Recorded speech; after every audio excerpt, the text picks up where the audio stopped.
also wasn't particularly great. Not good enough as he has been to lead them to a victory. And, of course, the Eagles scored 20 points last night in the fourth quarter to come back and win that one. As far as the college game last night, like I said, actually, I take that back. I think there was a few minute stretch where it was on television, and it was accidental. East Carolina does win 38-31 over Tulsa. I have not looked lately at the East Carolina hot board for coaches, but I got to think the interim head coach up there is in the running to keep that job. And I say that just because, again, I had not seen him on the most recent hot board, but Clayton White's name had at least been thrown around. I think because he's from somewhere in that area as a potential possibility. It got floated for sure, Yeah. for sure. Somebody floated it somewhere. I don't know whether it was Clayton's agent or somebody, but his name was in the mix. Right. And with them performing the way we have, that would be, I could see somebody, an East Carolina fan, be like, what's going on down there? Yeah, that would be kind of interesting. So we will keep an eye at least on that. But moving forward, we will worry about what we have in front of us. Preston Thorne, a possibility, a chance. Is there a chance? We've framed it all week as a loser leaves town matchup. A slight chance. I mean, we're both at the gates, peeking in over the fence, looking through the gate. We're being held back, quite frankly. Trying to look through. We might have held ourselves back with those 3 losses, but we're looking in. We're looking around. We're like, oh, that's what it looks like in there in the playoff system. Ooh, wow, look at those guys in there. Is that a bowl full of oranges they have? Ooh, in Mizzou. Free fruit? Yeah, Mizzou's right next to us. So both of us are trying to get in the pearly gates of the college football playoff system. Again, I'll say it, and I'll say it if it comes down to Clemson. It's a long shot. Brad Crawford yesterday basically said no chance. But come on, Brad. The way he said it was South Carolina needs to win both this game and Clemson by large margins so that the committee's like, oh, are you seeing what's happening in Columbia? They're beating Missouri by 3 touchdowns. Oh, they just beat Clemson by 4 touchdowns? Maybe we have to include it. Like, that was his point. Like, it wasn't – we had some confusion. You missed a good time. Because the way Brad worded it, I think some people on the live stream were like, did he just predict a 4-touchdown victory over Clemson? It was one of those things where in the radio world you can't, not with YouTube or with our apps, you can't rewind it and re-listen to hear. So, it's a spur of the moment, and you might be doing something. The kid might be in the back kind of yelling about, I forgot my homework or something. You're not paying attention, but all you hear is Brad Crawford say 4 touchdowns at Memorial Stadium. And you're like, wait, did he just pick a 4-touchdown victory? No, he didn't do that. His point was for South Carolina to get in the playoff, Preston, they need to not just win tomorrow, not just win up at Clemson. They need to win convincingly. You mean like they've done the past 2 weeks? Right. Yeah, that was his point. You got to. So you're saying so his point was there was a chance. He essentially said he didn't think that would happen, that they would win, but that they would go, look. That's not the question. He said there's a chance.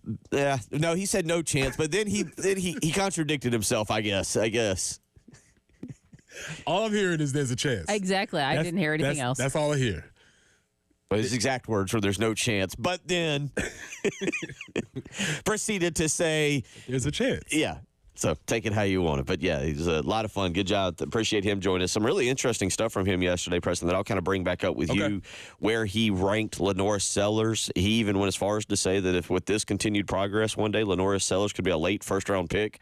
I thought that was quite a look into the future. Welcome aboard. Welcome aboard. We've been here, Brian. Glad to have you. We got into some discussion on NIL as it pertains to this offseason and where South Carolina is in the NIL pecking order. He went with somewhere between about 25 and 20 nationally on the NIL scale because we talked about it. There's going to have to be some NIL dollars thrown around to land some transfer portal guys probably that can come in and make an instant impact a la Demetrius Knight, Kyle Kennard. Yeah, and that's where the evaluation process gets into is what's the evaluation, because I'm sure there's going to be some guys from some big places with high stars around their names that might command a little bit more in that market. But this is where the scouting comes in, where a guy like Kyle Kennard or a guy like Demetrius Knight, who aren't going to be the prized possessions of the transfer portal, and you evaluate them that they can come in and help your team. So Shane and staff have showed competence in being able to do that. 803-404-6100. So we'll get into all that. We're going to get into all that. I said yesterday as we were wrapping up the show, if you don't like us being silly and making fun of Eli Dorkowitz, if you don't like us being a little over the top, maybe today's not the show for you.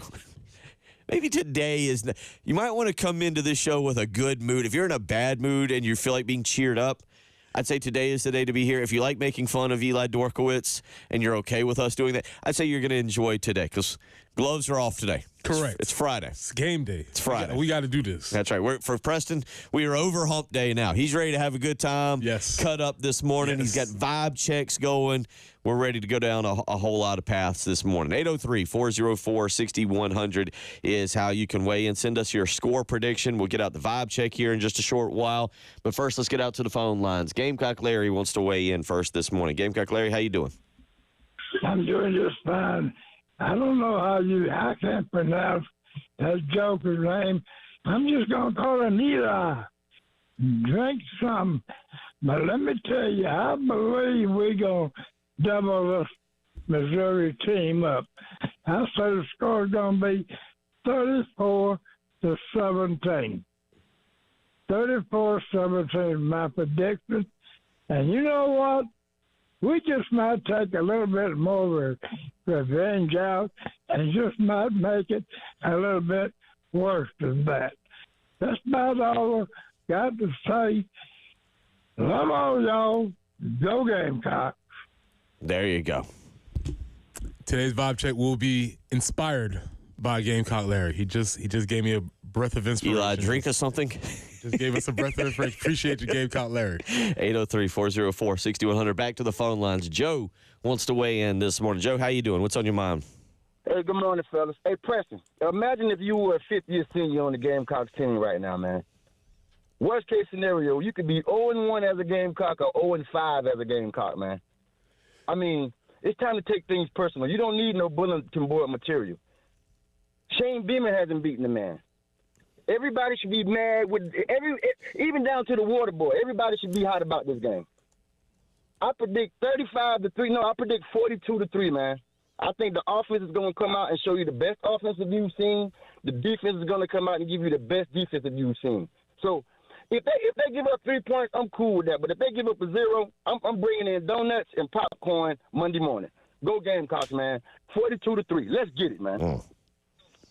Joe's ready. I like it.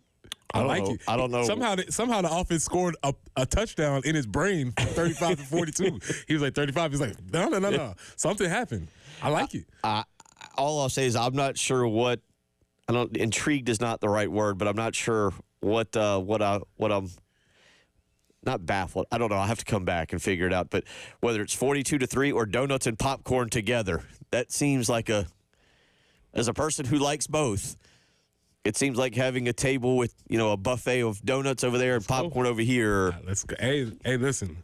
I'm feeling a lot of confidence. From the fan base, and you should be. I was going to ask that, and we'll get into that. And should you feel confident? You should feel confident. Yeah, we'll get into that a little bit. 803-404-6100, of course. That's how you can text in. That's how you can weigh in as we get you up and get you going this morning. A lot to get excited about here. It's going to be a really fun week. And again, high school playoff football. Chris Deering will join us coming up in the 7 o'clock hour. We are believing Brian Glenn will join us at about 8:30 this morning to help us get through the back half of the show and make some picks. And along the way, we're going to give our own thoughts. Mike C. weighs in this morning. He just goes 31-13.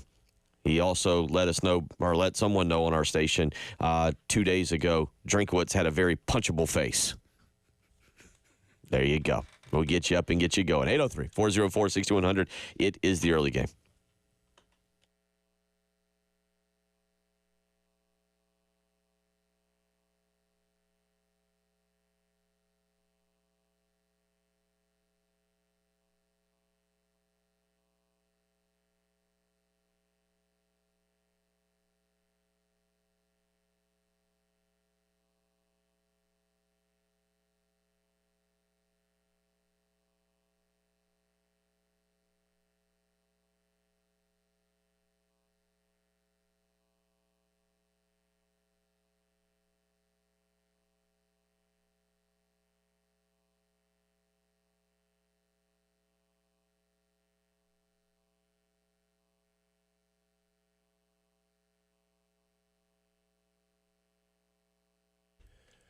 Presser here for our good friends at Buford Lending and Benji Getzy and Mortgage Brokers. Today, you want to get a loan, you want to get serviced by Buford Lending, well, get your best mortgage experience for its clients through its state-of-the-art technology and record low interest rates. Their goal is to make your next mortgage experience in closing easier, cheaper, faster, and friendlier. Since 1997, Benji and his team have served thousands of investors with their dreams of real estate investing, and they specialize in DSCR loans and fix and flip financing. They are experts in VA.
All seems to be clear out on the highways this morning. No accidents, no major tie-ups at this time. Going to be a little bit breezy today. 67 is what we're looking for a high. 69 tomorrow with lots of sunshine. It's going to be a great day for tailgating, great day for football. Sunday looking at 71 and a little bit of a warming trend for the beginning of the work week. We will be in the mid-70s, welcoming that. But right now we're sitting at 48 on 107.5 The Game.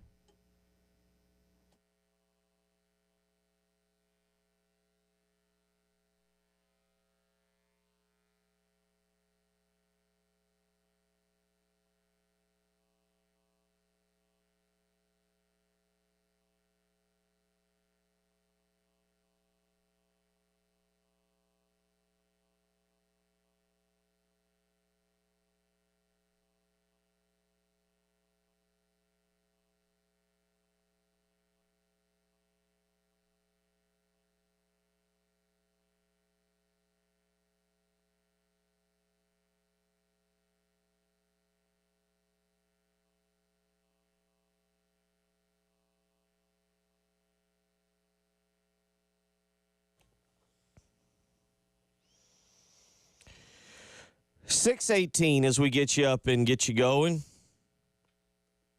Paul weighs in. Eli Drinkowitz seems like the little kid that would say mean things to other kids behind his mother's back, and when he was told he had the mother, they yelled back and said he could do no wrong, as he had an evil smile on his face. Fair. Seems fair. Seems fair. The co-pilot weighs in this morning. 31-10, one special teams touchdown on a punt return. And then he says, get my money. He wants his money. That is the Lawyer Lisa special teams contest. Doesn't feel like they've been close to breaking a punt return, though. That would be a shocker. That would be shocker. That would be that. I'm glad you made a good prediction. We're going to hold you to it. 31-10, a touchdown on a special teams touchdown on a punt return, and he'd get his money. Yep. Don't forget the Lawyer Lisa special teams contest. The pot is $1,000. Trust me, you might want that now with Christmas, even just paying for Thanksgiving dinner, Thanksgiving lunch, whatever you have with the family coming up in less than 2 weeks now. Go to 1075thegame.com and get registered. If you're already registered, good news, you're still registered. But if you haven't, go to 1075thegame.com and register for the Lawyer Lisa special teams contest. If the Gamecock score a special teams touchdown tomorrow, you could be the winner that is drawn for $1,000. 803-404-6100. Also, the co-pilot goes with white helmet, garnet jersey, garnet pants, big game garnet. Is that big game garnet? It was. Spurrier made it that. I don't know if we still uphold that. Will Muschamp trampled on that a little bit. I thought that might be one thing that Shane Beamer would bring back. Not that it bothers me that it hasn't, but I thought that might be the one thing that he'd bring back. Like, literally, like, that was an identity, I thought, for South Carolina. Like, one of the few times that I thought they had a legitimate uniform identity. Mm-hmm. When you saw them come out in the all garnet, you were like, oh, big game. Mm-hmm. Kind of Clemson with their orange breeches. Mm-hmm.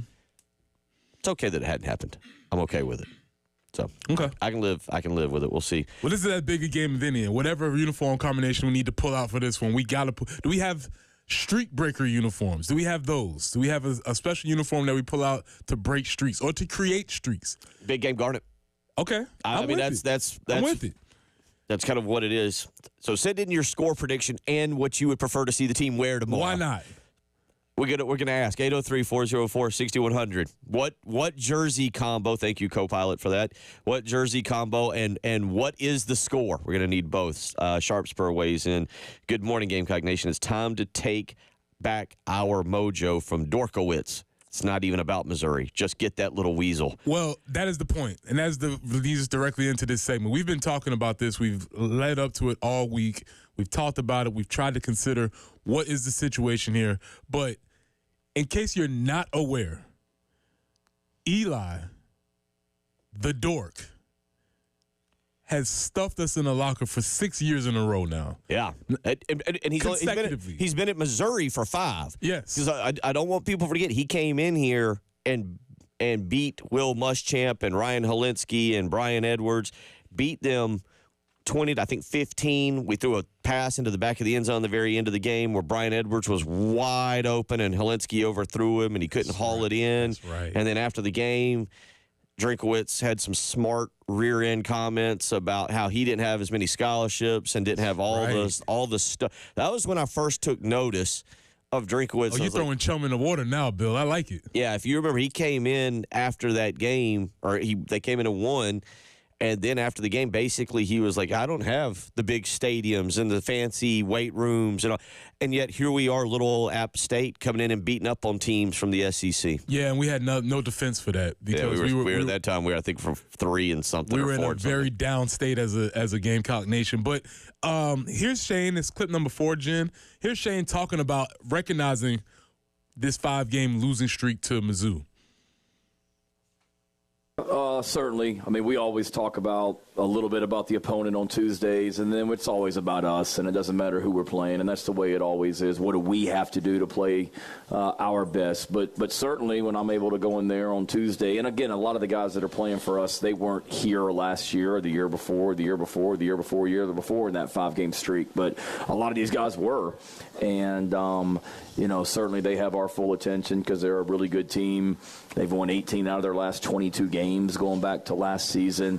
They're a veteran team as well. But, our guys are well aware of our lack of success against them over the last 5 years and know that we need to be better on Saturday than what we have been. The year before, 5 years before. That means some of these players, when they were being recruited, when they took official visits, their freshman year, their sophomore year, red shirt, injuries, whatever you want to call it, NIL. We haven't beat them since the transfer portal and NIL was even a thing.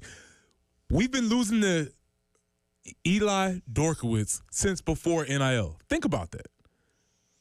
I asked you, you're trying to put it on me, and I asked you the other day, your daughter has never seen her father happy after beating Missouri, Eli Drinkowitz, her whole life. Sunday morning could be Sunday morning could be the start of Christmas season by just seeing her father happy that we have vanquished. Papa has a smile on his face. It could be, man. Listen, we haven't beat this guy in this team in a legit long time. I mean, one of my favorite questions we always ask, like, when is a thing a thing? This is a thing. And we do not want this to continue longer than it needs to because we feel like Missouri is a peer program with us. We feel like we're right there with them. And I know it wasn't just me, but it got on my nerves specifically when everybody started talking up Missouri like they were this big juggernaut. And you've been very diligent in pointing out, like, they're not. They haven't been great. We've probably been better than them. I listened to Barstool Sports Gambling's podcast yesterday. It's about an hour, a little over an hour and a half. Dave Portnoy took us to cover the spread, and his flat words were, Missouri stinks. Like, he pointed out some stuff that I don't know if he was listening to us, but he pointed out yesterday, I was listening to Big Cat, and Big Cat, Barstool said, basically, he would take South Carolina over, basically, I think they have been listening to us now that I say it out loud because they played our game. Who would we beat? And he said he would take us all the way up until anybody in the top 12. And then Dave Portnoy essentially said, Missouri stinks. And that's it. I'm going to get we're going to take a phone call. I'm going to read some texts. I want you to start to formulate this. Do we actually owe Eli Drinkowitz a drink or a debt of gratitude? I want you to think about where I'm going with that in a minute. Let me read some of these texts. Matt weighs in. 35-15 Gamecocks. He says, please, all caps, bring back big game Garnet. Let's get some votes for that. 24-13 from Ronnie. He wants Garnet jerseys, white pants, and white helmets. Another texter weighs in. Uniform request. As always, the Joe Morrison 1987 look. Probably most similar defense with old Joe Lee Dunn blitzing all the time. White pants, Garnet helmets, black jerseys. Gamecocks across the chest. White numbers. 803-404-6100. Let's get out to Ernest, who's got a score prediction with a twist. What do you got this morning for us, Ernest? Okay, first the uniform. Let's go all red, like the old Garnet. Fire Ant defense. Garnet, but yeah. Garnet, whatever. But, now, Dinkowitz. He's like Doink the Clown from the WWE with the Miz, referring to Missouri as the Miz. They're going to lose 31-6. Special teams touchdown off of a 2-point conversion. Fumble. Yes, I'm saying fumble, and we're going to run it back because Shane Beamer and the Gamecocks said so. Gamecocks 316. Okay. He's all fire this morning. All right. That's a deep pull from Doink the Clown because he was a very bad wrestler. If you were not into wrestling at that time, you would not know who Doink the Clown was. But that's a congratulations to you. Good pull. 803. Good pull. 404-6100. Jen, we got our dun-dun-dun music because I've got a question. Do we actually, are we looking at this the wrong way? Okay. Should we actually owe Eli Drinkowitz a debt of gratitude? Should we actually owe him something because of who he is and what he's done? I'll pose this to you when we come back. See if I might be onto something here. I'm willing to listen. 803-404-6100 is the early game.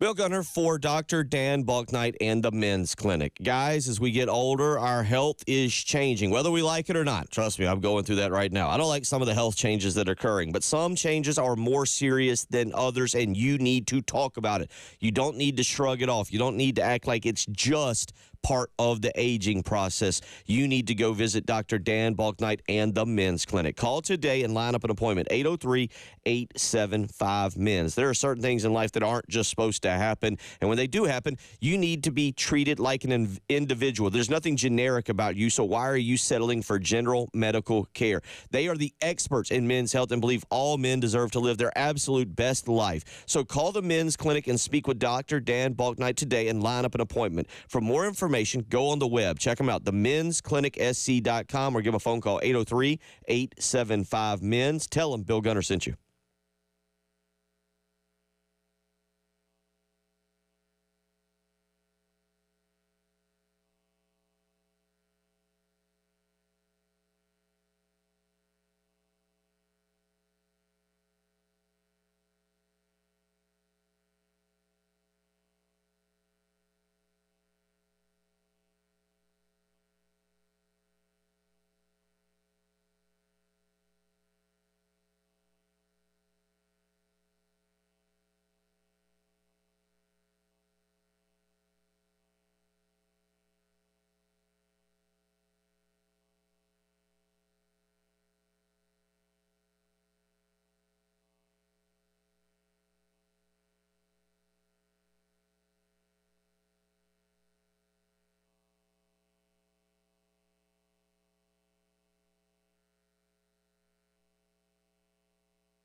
Killian Road near I-77, we do have a report of an accident there. Other areas in the Midlands seem to be okay at this point. Breezy and 67 today. Lots of sunshine for tomorrow. 69 will be the high, so beautiful tailgate weather. Great weather for a game. Overnight low of 40.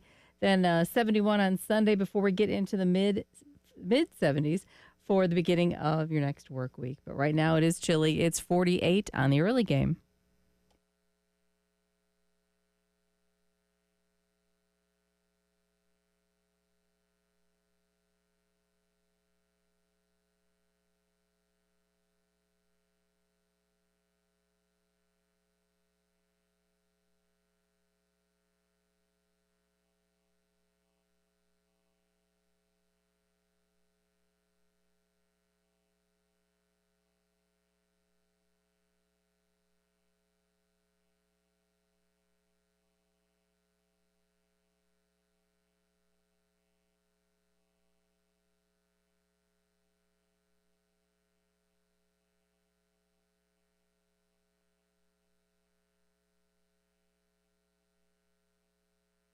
I think pretty good. I'd say that's pretty accurate. What was released last night, Jules is available for Saturday. He'll be able to play as well.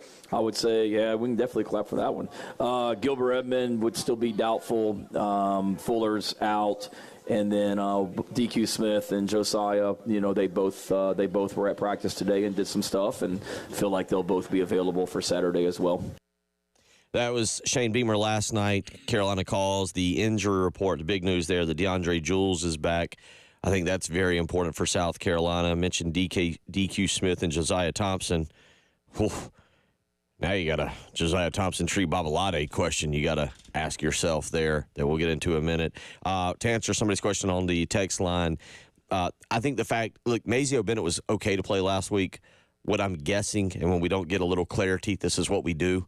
We guess. I'm guessing he was more of a concussion protocol thing that he was cleared to, but they probably held him out a little bit last week. Yeah, and again, without the information, and I don't feel as comfortable speculating on that type of injury as I do of a knee, because there's a lot of gray area where you could be really close to getting cleared, and then you get suffer setback. So we don't know. So. Yeah. Where is he on this week? He's not even on the injury report, which is why I just kind of like he's ready to go. I kind of almost assume that it's more of a concussion type thing where you can't judge like, oh, is your arm getting better? Is your knee better? Are you feeling better? So we'll see on that. So let me ask you here. So as we do this has come to me here in the first 35 minutes as I piece together. Let's be honest. When Missouri joined the league and we found out we had to play them, how'd you feel about it? Didn't think 2 times about them.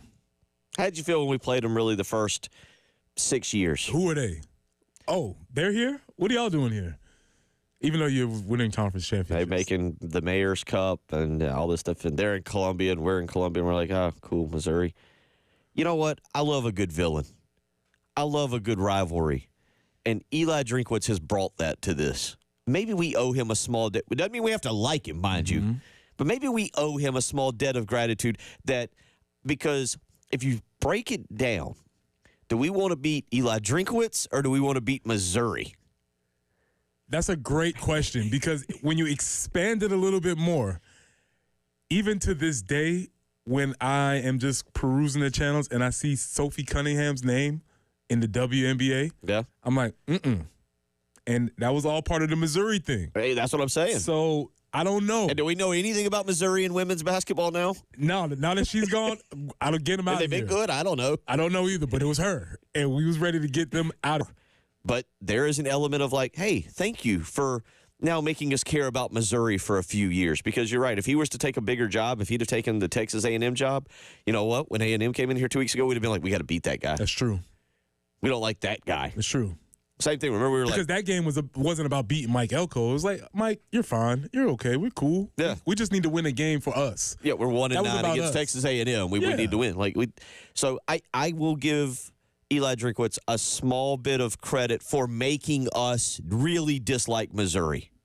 I mean, if you want to go down that path, can we give him a little bit of credit for getting us Shane Beamer? Because that App State loss was pretty substantial in the decision-making process for one William Muschamp. I think it was the start of the end. It was when people started looking around like it was Eli Drinkwitz started it. Lane Kiffin finished him off the top rope with the elbow.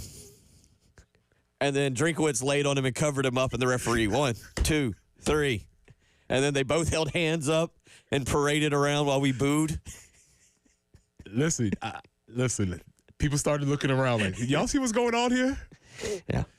803-404-6100. Sharp Spur says every Batman needs his Joker. Texter weighs in. Charlie weighs in. Garnet lids, white circle, block C, black jerseys, white breeches is always the answer. Huge neck rolls like Brandon Bennett wore, optional but encouraged. Gamecocks 33-7. Another texter weighs in. Larry from Mullins. Gamecocks 38-10 with a blocked punt, returned for a touchdown.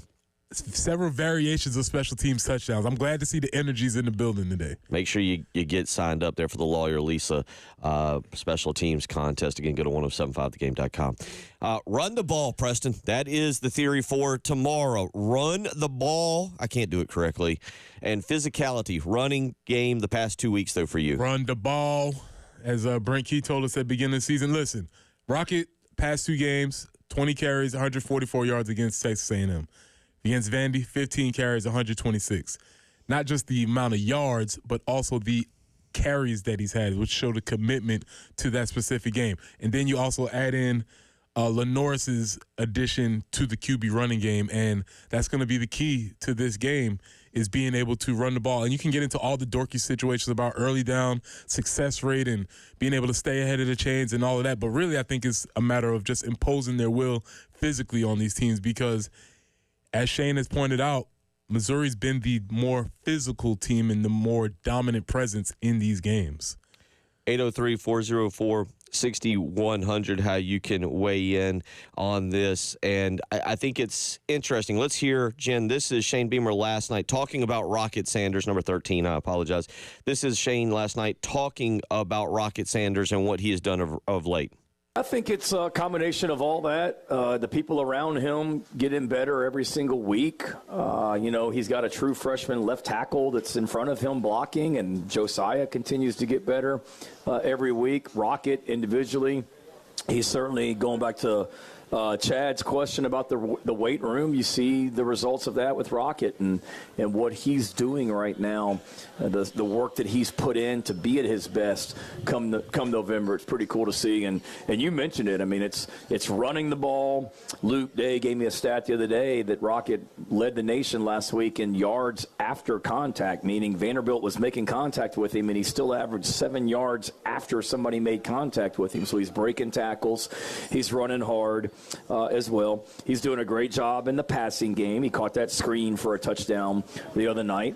And then pass protection. You go back and watch the touchdown pass that we threw to Josh Simon the other night. Go back and watch that and look at the blitz pickup that Rocket had. They brought music. Yeah. Oh, my gosh. Rocket, I think, was more excited about the blitz pickup than he was the touchdowns that he scored later in the game. And so he's doing a great job of just doing everything and really fun to watch him out there doing what we all know he can do.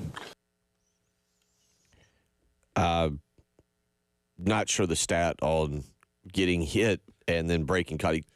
What do we consider contact? Is it like 3 yards down the field? Well, my question is it 3 yards down the field or is it 3 yards behind the line of scrimmage? Because that was a stat. There was one time, and I don't remember the exact stat, but it was like something in the Lattimore era where it was like the yards that he picked up after contact, and then somebody broke it down. And it was like he was being hit 2 yards behind the line of scrimmage. And you're like, well, that's great that he breaks those tackles because right now the offensive line's not opening holes for him. Listen, Bill. It's Friday. We don't need to get into statistical analysis. 7 yards after contact, launch the Rocket. Launch him.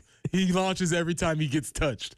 We don't need to get into statistical analysis today. That's for a Tuesday show. Okay. Today, we're going with it. 7 yards after contact. If you touch Rocket, he launches himself to the end zone. Get ready. 803-404-6100, how you can weigh in. We'll get to your vibe check. Preston's got it ready. Inspired by Gamecock Larry. Inspired by Gamecock Larry. Keep sending in your uniform combos in honor of the co-pilot. Send in your uniform combos. John weighing in. Wasn't the rumor that Muschamp wanted Dorkowitz as the OC, but Dork wanted Muschamp to just give it to him with no interview? There's a lot that occurred there potentially with that. I had heard there's a lot of rumors. I don't truthfully know, and I don't know if we will ever truly know what happened. But I do know that there was something, whether it was Eli reaching out and Muschamp going, no, or whether vice versa, I'm not sure. Something kind of occurred. 803-404-6100. Your vibe check comes next. It's the early game.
6:48 as we get you up and get you going here on your Friday morning, Football Friday. Want to remind you later on today from 3 p.m. to 6 p.m., you can go and hang out with Jay Phillips and Elijah over at Columbia Craft. That's right. It's the Columbia Craft Tailgate Show, 3 to 6, Green Street in the Vista. It'll be the postgame show at Columbia Craft. That is the postgame with Jay and Elijah, 3 p.m. to 6 p.m. So get your weekend started. You heard Jen tell it. The weather's supposed to be fantastic tomorrow.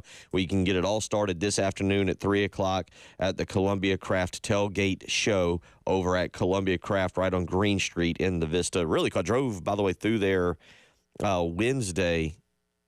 And for those of you that – I've got a buddy that lives in Tampa. He hadn't been up to Columbia in forever.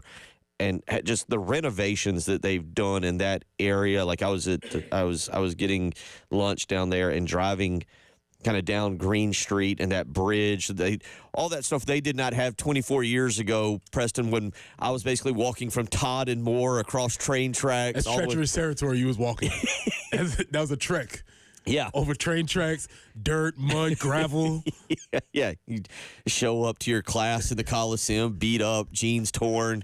And boy, I mean, we had those parking lots that were there outside of the Coliseum that were there. They've really, really fixed up that area and made it quite a beautiful area there compared to what it was 20 years ago. And wherever you're living this morning, if you haven't been to Columbia, I encourage you, come back up and see what they've done really around that area, that bridge over Green Street. I was talking to somebody the other day who said people going to basketball games are now parking closer to something like Columbia Craft because it's easier to walk across that bridge, hop on Hugh G after a game, avoid traffic, and just get out. Yeah, it's a pedestrian bridge, and you can walk over it, and it's really cool, actually. And it's allowed the students to be able to get to classes a little bit easier so they don't have to drive everywhere.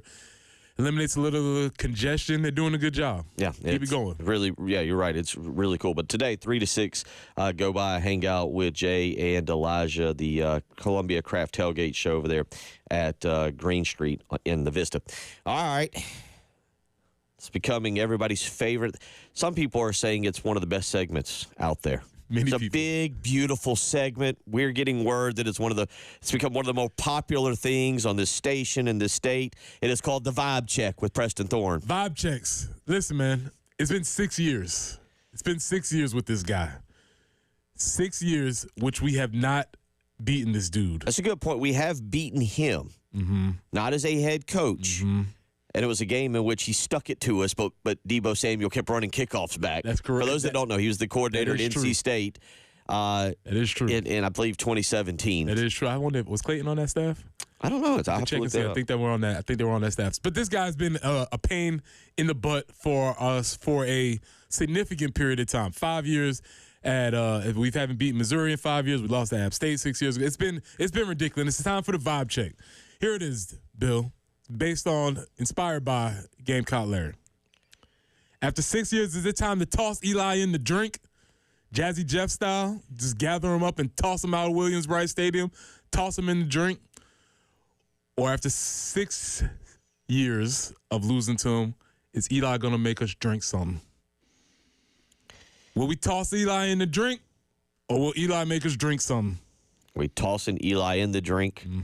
Or is Eli going to make us drink something? There you go. There's your Inspired by Gamecock Larry. Inspired by yeah. Send in that. Send in your scores. Are we going to toss him in the drink, Jazzy Jeff style, like a or Eli going to make us drink something?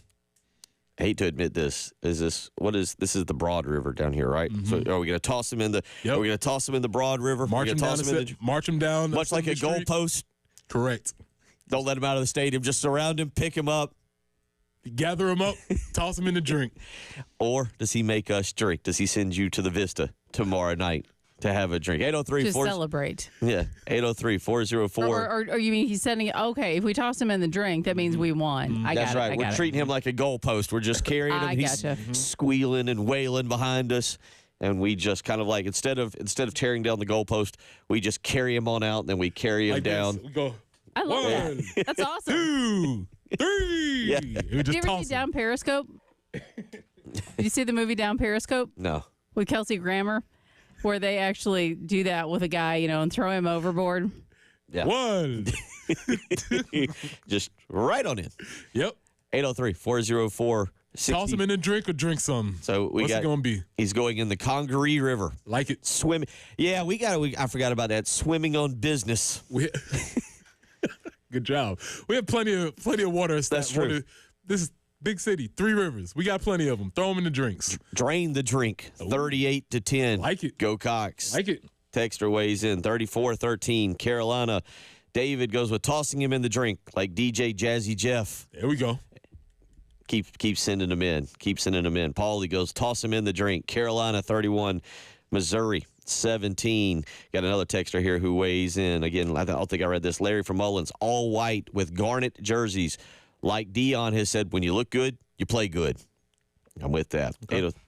803-404-6100. So there's your vibe check for the weekend. We will continue to get to these throughout the morning. We got Chris Deering coming up here at about 7:15. High school playoffs getting going. You got a great high school playoff memory for you that doesn't involve winning a state championship, just something from a... Yeah, it's great. It's a seriously great time. Yeah, my best one, and unfortunately, Bill, it was against your alma mater. Oh, no. My favorite high school memory was we were the 16th seed at Blythewood, and we went to Lexington and beat them in a 1-16 matchup. Oh, as a coach. Yeah. Who did we have that year? Who was any idea? Scott Early, Shaq Rowland. Oh, yeah. Might have heard of him. Yeah. We defeated them. That's probably my favorite memory, as maybe one of my favorite football memories, period. Really? Awesome times. Those were some good teams. Scott was a really good coach. They were good.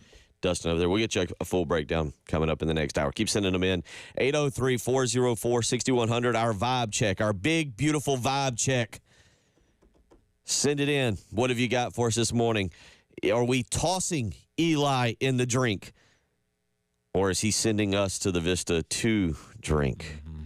What do we got this morning? A lot of confidence, Preston. Boy, you talk about a turnaround from Monday Labor Day.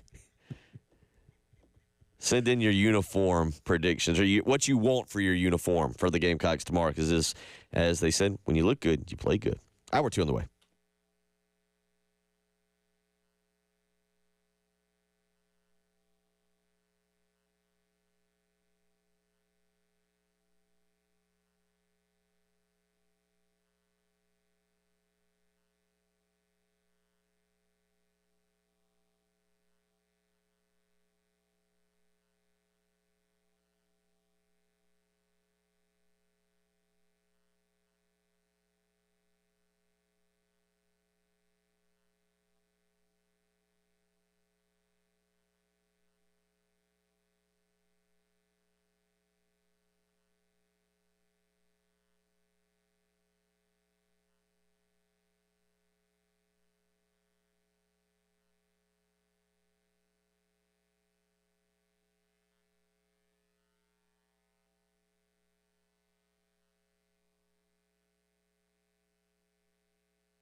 Killian Road at I-77 appears to be the only accident. They're working this morning, so hopefully things moving along okay for you in other parts of the Midlands. 67, that'll be our high today. A little bit breezy at times. 69 with lots of sunshine tomorrow. Beautiful day for us to kick some butt, some Missouri butt coming into town. 71 on Sunday, mostly sunny, and actually will be in the low to mid 70s through the middle part of next week. But right now, we do have that chilly start. It's 48 on the early game.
Football Friday as we get you up here 7 a.m. bright and early. You know what your Uncle Gunner suggests, kids? Stop by, get a donut, take a donut to a teacher. Is that creepy uncle that the family really doesn't want to hang out with? I'm the fun uncle that your mom and dad don't want you to hang around with, but you're like, he's the fun uncle that brings the fun Christmas gifts. Rest in peace, Uncle Gerald. Yep, there you go. My guy. Uh-huh. My mother's brother, who she was like, oh, boy. Might have had an uncle one time who I graduated high school. And there was a graduation party and might have seen me sneaking into the cooler. And he kind of, I was caught red-handed. And he was just like, you're good. You graduated. Again, rest in peace, Uncle Gerald. I'm not encouraging that. I'm encouraging donuts. I'm encouraging donuts, kids. Get up, get a donut. Let's get it going on a Friday morning. We've had a fun first hour. We got our vibe check going. Are we tossing Eli Drinkowitz, the evil drink? Are we tossing him into the drink, or is he sending us down to the Vista to drink tomorrow? 803-404-6100. Johnny weighs in. Gamecocks 27-10. Toss him in the drink. John in Spartanburg. Welcome in Spartanburg. Thank you for listening up there. Appreciate it.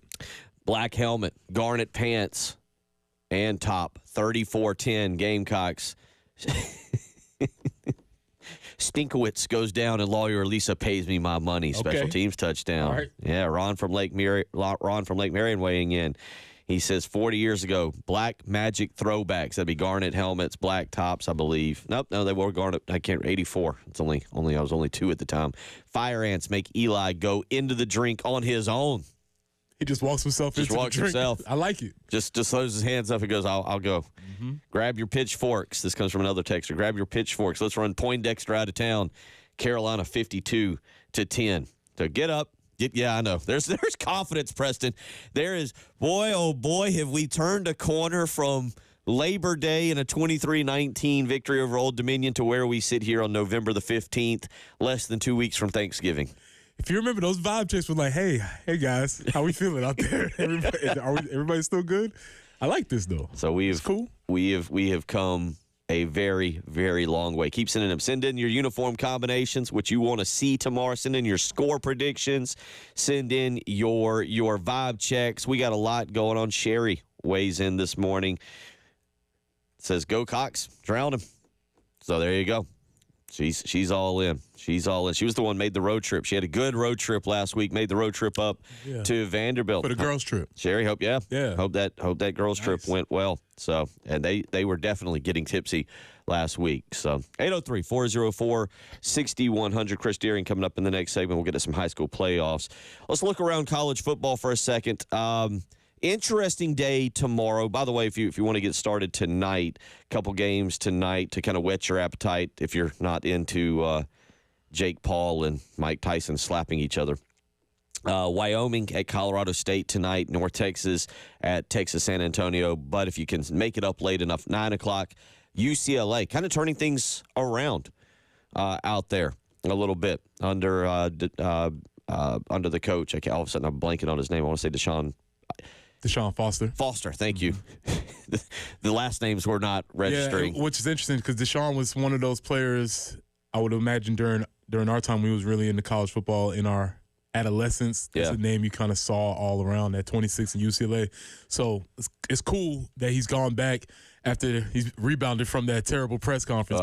That has nothing to do with him coaching, and he's done a solid job out there. Yeah, they take on Washington tonight over at Seattle at Husky Stadium, and then later tonight Houston and Arizona 10-15. So that's your games for tonight. Tomorrow we'll get going at noon. Ohio State at Northwestern. That game being played at Wrigley Field. By the way, if you have any interest, that's on the Big Ten Network. Just to flip over.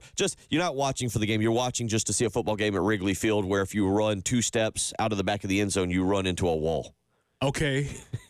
And also, they're playing in at Wrigley Field. Will they have the infield still in with the dirt? Because we don't get a chance to see that anymore. Pull that back. We can look that up. They showed. I saw a picture this week. Mm-hmm. Yeah, you are the old school. You go in the old school with kids these days as you're getting kids your donut. These days don't ever see that. The multi-use stadium. Yeah, you don't know back in the day when, like back in the old Oakland Coliseum where they would leave, or Turner Field way back in the day. Where if baseball and football were overlapping, it'd be around this time. Yeah, you'd be like, oh yeah, that's I believe Miami might have had that also. If I'm digging down into my adolescent, very young brain.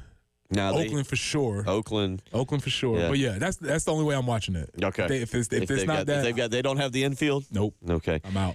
Yeah, that one will be at noon. Noon also. This one kind of interesting. Keep an eye on this. Texas number 3, not an elimination game, but Texas at Arkansas at noon tomorrow on ABC.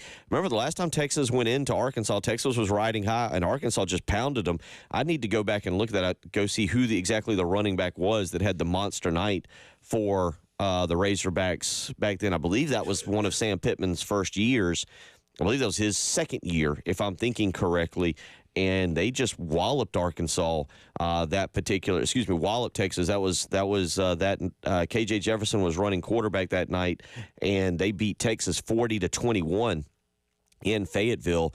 Now Texas comes back as part of the SEC, and we'll see how that game goes. I feel like that's one that you've got the Longhorns on a little bit of upset alert. Yeah, I do. I have it. Yeah, and that's fine. I haven't watched them enough to really form an opinion on them. I saw them beat up Michigan. I saw with the game against Georgia, but I don't know. The question about Texas is how difficult has that schedule been? Like, it's not their resume. Texas right now is kind of getting by on name. So you're saying they gave them a soft entry into the SEC? Yep. Okay.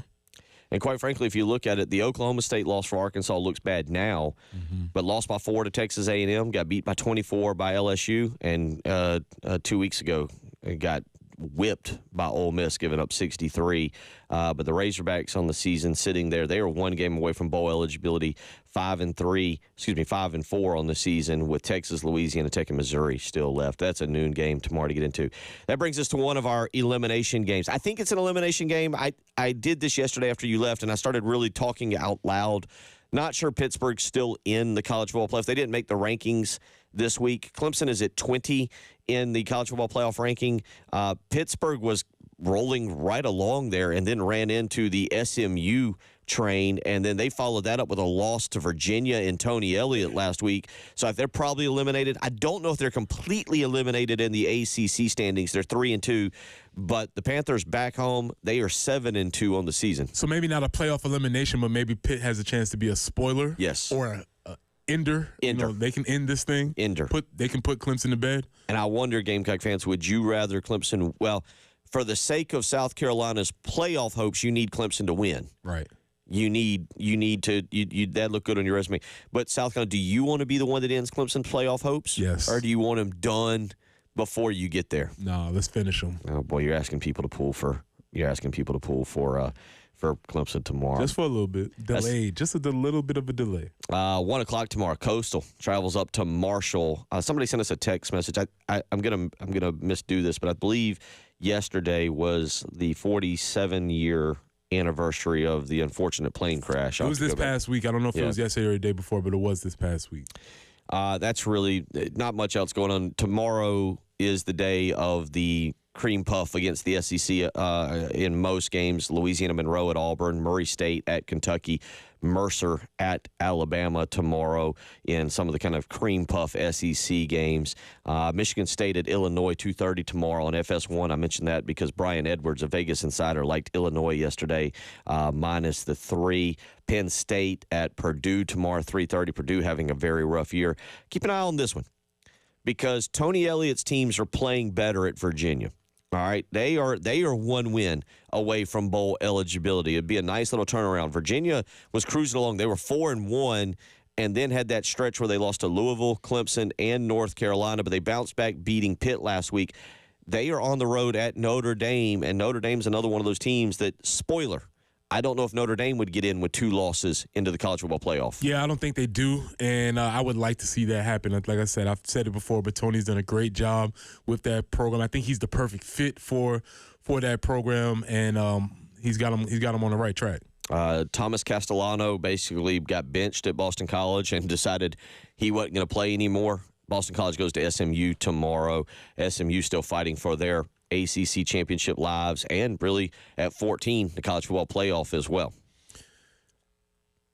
I'm interested to see, with a win, are people going to take them seriously, regardless if they keep winning, or is the name brand not going to be good enough for us? Name brand and their schedule hasn't been. Now, their one loss on the season is to BYU.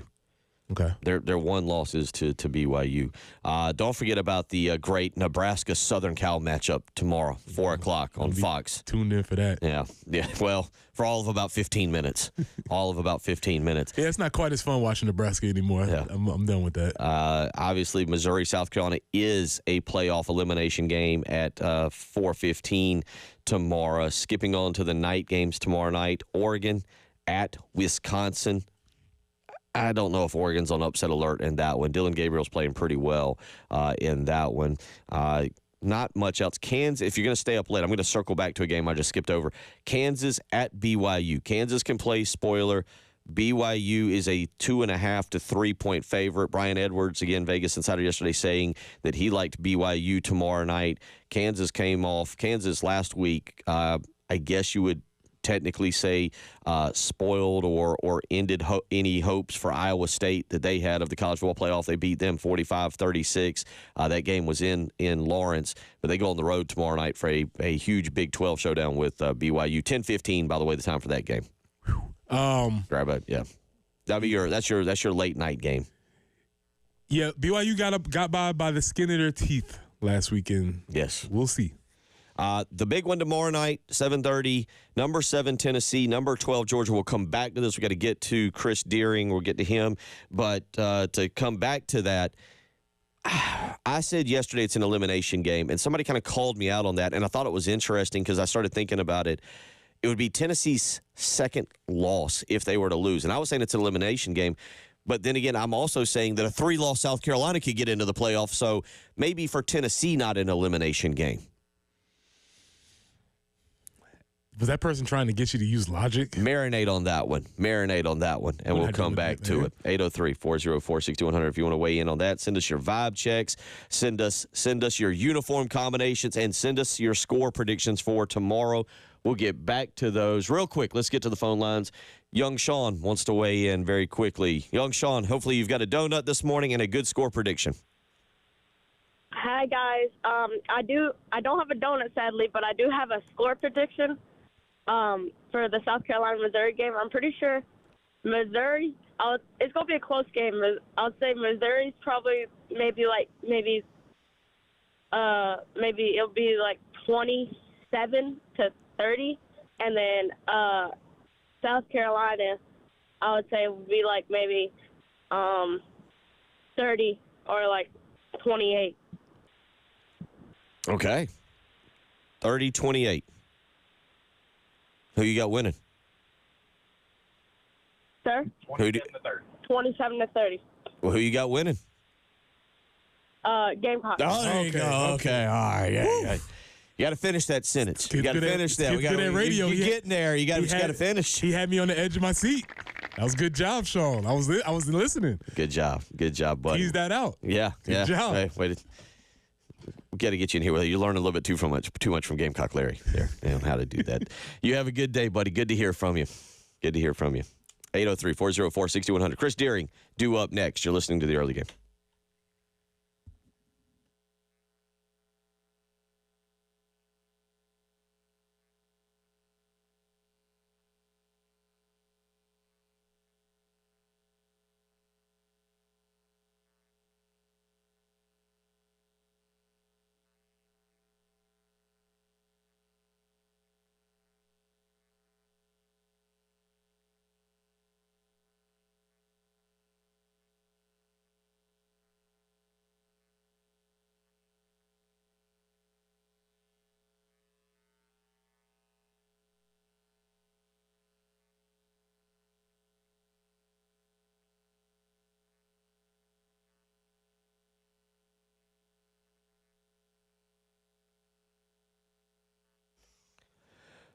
Bill Gunner for AAA Heating and Air. Did you know AAA Heating and Air is on the hunt to find the oldest AC unit in their Midlands service area? And do you think it could be yours? Have you heard some clinking and clanking out there, and now you're a little worried that it's on the fritz? Well, you could win a brand new heating and air unit. Just go to myoldAir.com, complete the online entry form.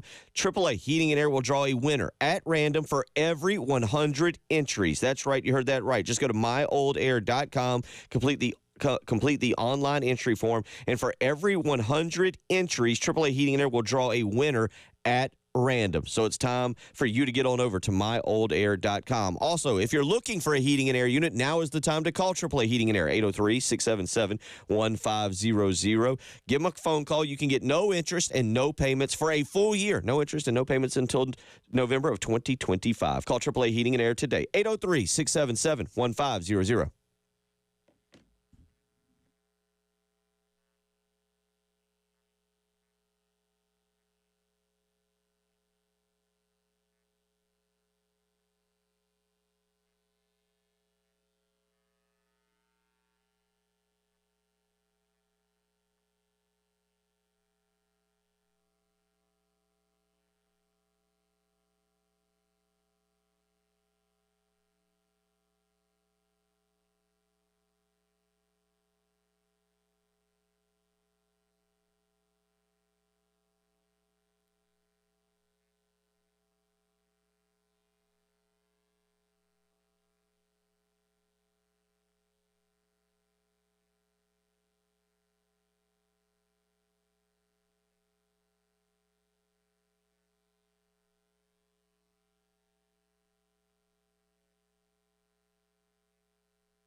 Still working Killeen Road near I-77. Also, looks as though there's an accident. Highway 1 around Oakway Drive. So caution in those two areas this morning if you would. 67, that's what we're looking at today. Breezy and sunny.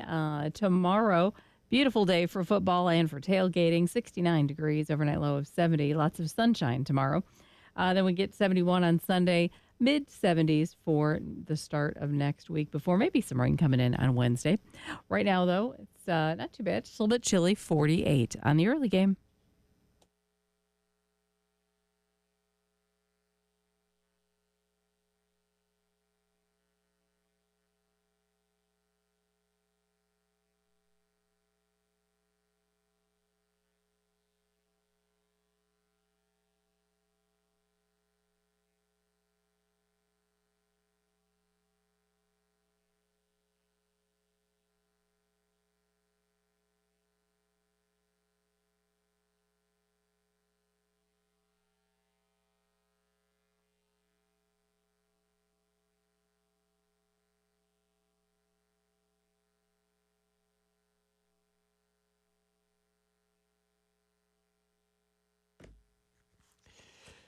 Time for the high school highlights of the week. And joining us as he does each and every Friday, except when he's out of the country, Chris Deering with Prep Red Zone. And Chris, it is here. It is here. It flies by, but it is playoff season officially. Absolutely. The weather's finally turned a little cool. It feels like playoff football. And, this is what you start those summer days doing 7-on-7 and lineman drills, and then into August and September where it's really hot. This is where you want to get to, and it's here, and it's a good night for football. The weather's going to be perfect, I think, for what football is asked for, and I'm looking forward to it. I can't wait for it to get here tonight at 7:30. Well, let's start with the Skeeza level. Give us a rundown of some of the games that are taking place tonight, especially here in the Midlands. Well, for the Skeezers, they are in their actually semifinals. So they will play state championship games next weekend. And when you talk Skeezer, you got to start with Hammond, with what they've done. I think they've won 7 in a row now, state championships. Just a powerhouse program. Andrew Turner, their quarterback, has been fantastic this year, over 2,000 yards, passing another several hundred yards rushing. I think he's accounted for right around 30 touchdowns. Mike Tyler, the tight end, is committed to USC. He's committed to LSU, but he's visiting USC this weekend, is my understanding. So, he's a real talent. And they got some other players. So the Haltermonger kids, they're really good. Jack Croft, another wide receiver, he's their top wide receiver. I got a couple of sophomore linebackers and that are really good. Jackson Ross, I think, is going to be a really good football player for them. And Hammond's loaded. They host Augusta Christian tonight, and if they win, they play for another state championship next weekend. And I just don't see anybody slowing Hammond down. They play the winner of Northwood Academy and Porter-Gal. And, they've played both of those teams this year. They've already beaten both of those teams. So I just don't know if he might just slow Hammond down. And then in the 3A ranks, you got Northside Christian, who's had a really great season. They've only got one loss at this point, but they going on the road tonight. They're playing a really good Pinewood Prep team.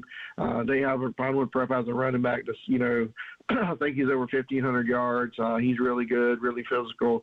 But this Northside Christian team under Dean Howes played really well. Sam Burks is probably their main guy, and he's had a great season, and he's being recruited by some schools that he probably played low Division I football somewhere, and they've had a really great season. But it's a tough one tonight with Pinewood Prep, and see if they can get on the road and win that one. And then Richard Wynn, I think that's 2A. They are probably the favorite. They're undefeated. They play Wardlaw Academy tonight. So we got 3 Skeezer teams here locally that have a chance to advance to the state championships next weekend. Yeah, I keep up with Wardlaw because a good buddy, Chris Rozier, his son, Brady, playing there. And unfortunately, Wardlaw suffered a lot of injuries. I think they were rolling along, Wardlaw was, but unfortunately a lot of injuries there that kind of knocked them out. Let's look at a few other games kind of around the state. It's that time of year where you get kind of the first-round matchup. So what stands out to you, Chris, in terms of some of the games at any of the levels? Well, usually a lot of times in the first round, you don't get a lot of great matchups. Maybe. Right. I know there was some talk this week. There's a 0-10 team in the playoffs. There's a 2-8 team in the playoffs in 4A, 0-10 teams in 5A. But you look at the situation, and in Class 5A, it's 48 of the 54 teams in 5A make the playoffs because they split it into Division I and Division II. In 4A, you got 32 of 41, and then in 3A, 32 of 33 teams make the playoffs. So, did we give out too many passes? Maybe. Could we shorten the playoffs by a week? Maybe. But, you look across the docket, and I think there are some intriguing first-round games. And one of them's right here in the Midlands is where I'm going tonight. Emerald is coming down to play AC Flora. Emerald likes to run the football. I think they've run well over 2,000 yards on the season. AC Flora's got Roper Winsky at quarterback, Kendall Bird at wide receiver. Bird's got over 1,000 yards receiving. We don't talk about him with the Jordan Gidrons and Donovan Murph, but, Kendall Bird's right there with them. He's a really talented player. AC Flora's got to play well on defense. They've given up a lot of points, given up a lot of yards this year, so they got to find a way to slow that Emerald attack on the ground. And, that's a good one. Another local one that me and Lou talked about, we had a hard time picking. Lower Richland is going to Gilbert. Gilbert's not had the season that they sort of expected. They've struggled offensively. Defense has been okay, but they've struggled offensively to get things going. And LR is just they've been sort of under the radar. They don't play in a Columbia region, so they play in that Florence PD region. And once they get into region play, we sort of forget about LR a little bit in this area. And so they've had a good season, and that's going to be a pretty good first-round matchup. And then looking around at 2A, there were a couple in 2A that I thought really sort of stood out. Where I got to look at my list again. So Mid Carolina and Saluda, that's going to be a pretty good one. And then in the lower state, you got a couple of teams that are 7-3 and 8-2 playing each other. You got where's that? Oh, I'm looking at my list now. Hold on. Mullins at Philip Simmons. Mullins struggled down the stretch. They finished 7-3, but they are a really good football team going to Philip Simmons, who's 8-2. That's going to be a pretty good one. And another good one down there is Woodland at Hampton County. Hampton County's been near the top of the rankings all year. They won their region. They get a tough first-round matchup with Woodland, who also is 7-3 coming into the playoffs. So you got some good first-round matchups, but some are going to be some, as we like to call them, interstate numbers tonight. You might see a lot of, high scores to a bunch of low scores, but we got some games that should be pretty good tonight. Real quick, get a text in, and we'll just ask you any information. This is from Paulie. Any info on Branchville versus Johnsonville? Branchville is, again, a team that I think has been near the top of the rankings in Class A for most of the year. Johnsonville has not been a typical Johnsonville team this season. So I think going into that one, I'll definitely have to lead towards Branchville winning that. But I know Johnsonville has been a little bit down. They were in the rankings early in the season, and they've fallen out. They might have had some injuries as well, but Branchville's played really well, I think, this year, and deservedly so. They're highly ranked in the Class A poll. Real quick, got about a minute left with you. Thoughts back from last week? Dutch Fork and Irmo, it lived up to everything that people wanted it to be. Yeah, I mean, that was a great atmosphere. I've been covering Dutch Fork since the school started. By far the largest crowd I've ever seen in a Dutch Fork game. I think we estimated at about 8,000, and then the play on the field was just awesome. Donovan Murph against Elgin Sessions in the secondary. That Dutch Fork defense against A.J. Brand. I mean, there were some high-caliber athletes on that field last week, and it showed. Dutch Fork won 24-14. It was maybe a little bit closer than I thought, but that was two teams that definitely have a chance to win state championships in their respective divisions in 5A, and it was just a great big-time atmosphere. A lot of great players on both sides of the football, and I came away impressed with both teams last week. Chris, the playoffs are here. I know it's a little light this week, so next week, big segment. We will get into really a lot of the big matches as we march toward state championships. You mentioned the Skeeza State Championship next weekend, so we'll have a lot to get into.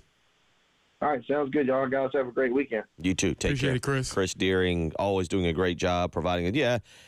Opening round. Good luck to all the band members, the cheerleaders, the parents, and, of course, the players for our high school highlights of the week. We'll come back and get back into our vibe checks. It's a feel-good Friday, early game.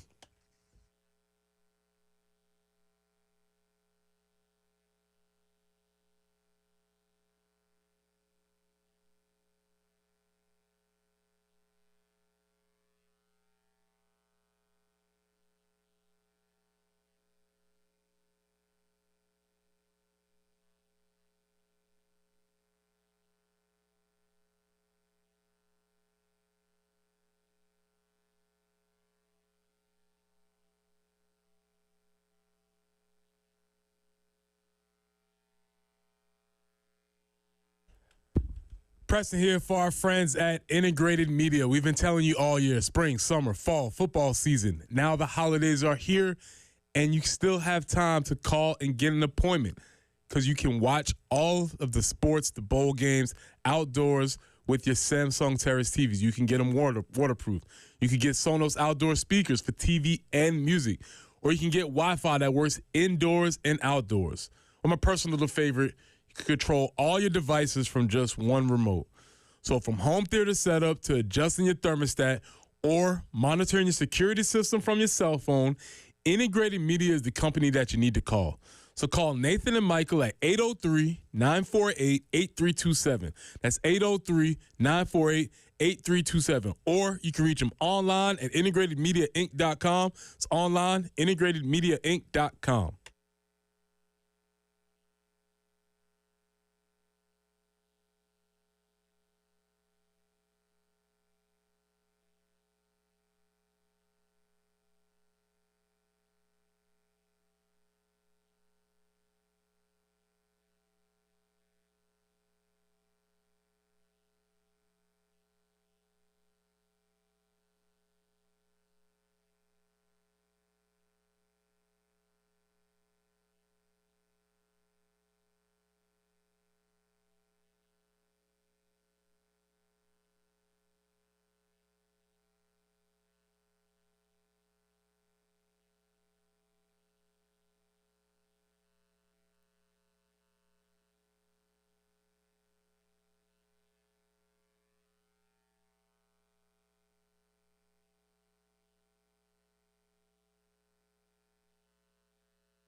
Fontaine Road at Highway 277. There is a report of an accident there. Injuries involved in that one.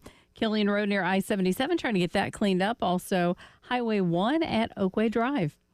The forecast looking better than it did yesterday. 67, breezy at times today. Lots of sunshine for your Saturday. A high of 69. Should be nice on Sunday, sunny and 71. Right now, it's 48 on 107.5 The Game.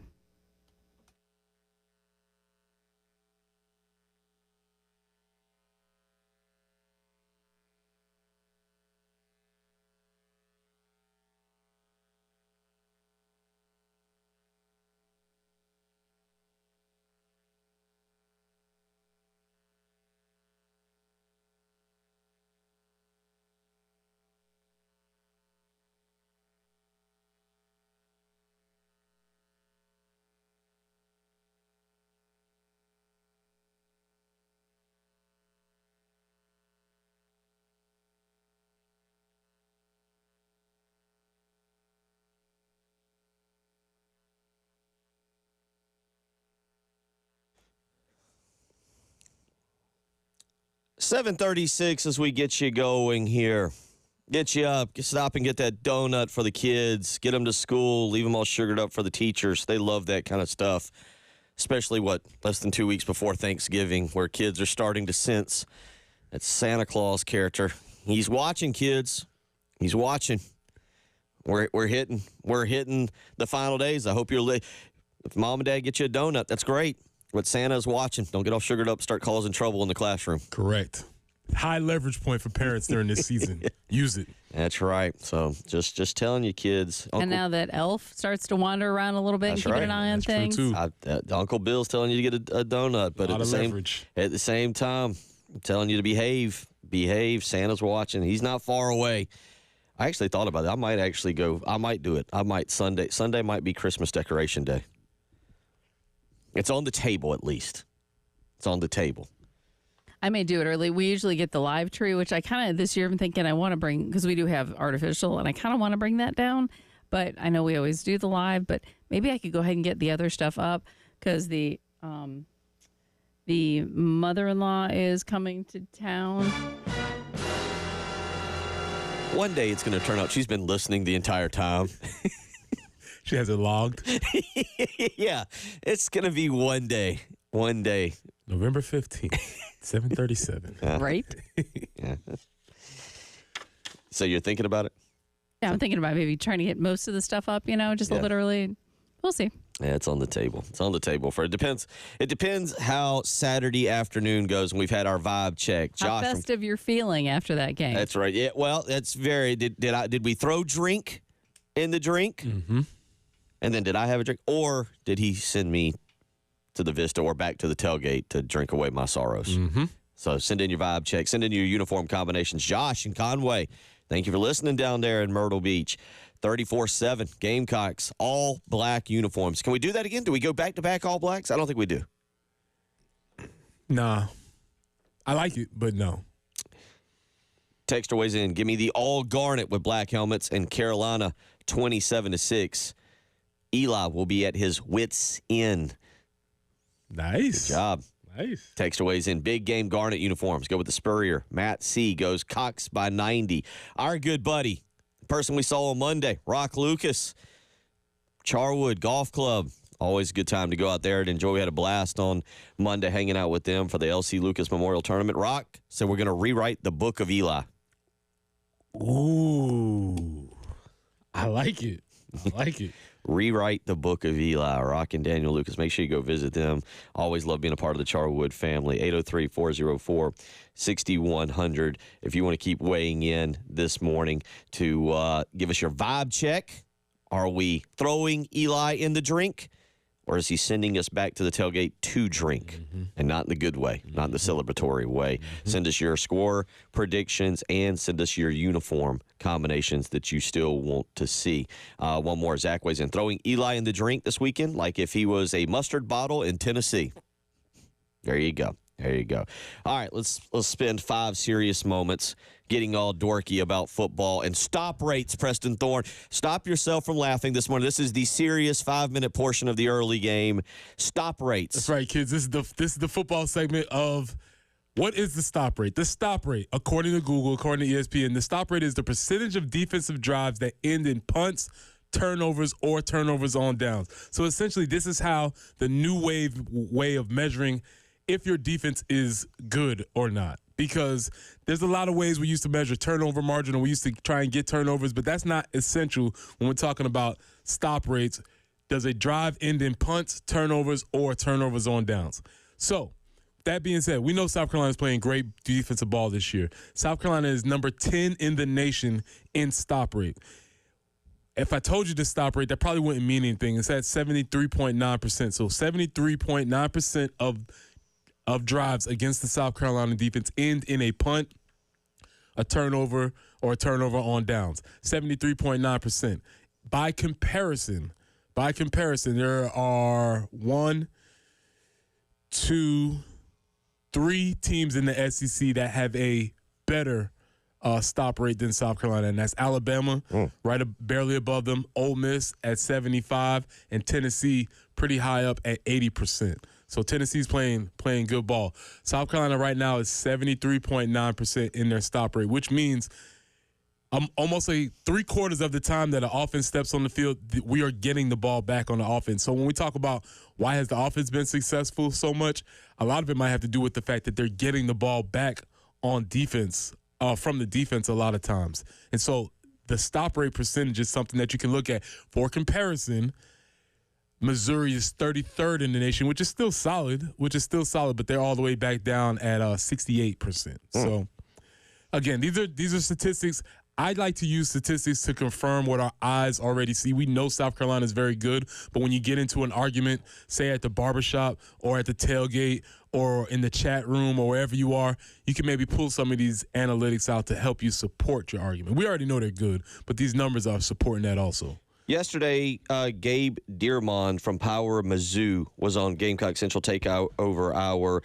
Let's listen to him because to come back to the stop rates, Missouri's offense has been struggling a little bit, especially without Brady Cook. He spoke about the offensive struggles and Brady Cook's status. Let's hear what he had to say and come back to that. Here is Gabe Dearmond yesterday on the Gamecock Central Takeover Hour. Yeah, I'll go in reverse order because they couldn't even score consistently with Brady Cook at quarterback, to be quite honest. I mean, the offense up until that Alabama game when he went out hadn't really been very good most of the year. You know, they hadn't scored – I don't think they've scored 30 in a game until against the Power 5 team in regulation until Saturday against Oklahoma, and even that took a defensive touchdown. I don't know. It just hasn't worked as well. The line hasn't been as good as it was last year. Brady hasn't been as good as he was last year. Theo Weiss and Luther Burden have kind of come and gone. It just hadn't worked as well, and I don't really know why. Now, as far as if Brady plays this week, I don't think they know right now. I think it's truly for the first time in a month, kind of going down to, hey, let's see what happens on Thursday and maybe even Saturday in pregame warmups because, he originally got hurt, obviously, in the Auburn game. Comes back. Going into Alabama, he was listed as doubtful all week. I was pretty sure he was going to play, and he did. And then going into Oklahoma, he was listed as questionable all week, and I was almost positive he wasn't going to play, and he didn't. So he's back to doubtful, which, if Eli Drinkwitz's treatment of these injury reports are any indication, means he will play. But I truly don't know. I don't think they have even made that decision yet. Interesting, if true, and we'll come back to that as well, that stop rate, because, look, that is the unit I think we believe wins the game tomorrow while we look at the offense and go, can you keep it up? So we looked up on the ESPN, I'm going to steal. Are you a fraud? Have you been a fraud? Or should we laud you? 3 straight with 450 yards of offense and you're kind of you're making things happen? Or are we looking at defense again like, save us, help us, get them off the field? We'll continue talking about that. We'll get back into our vibe checks. And Well, there have been some moments to celebrate in this series, Preston. That's right. That's right. We're going to try and raise the vibes up even higher. They're high right now, so we're going to keep them rolling. Good Lord, are they? You're listening to the early game.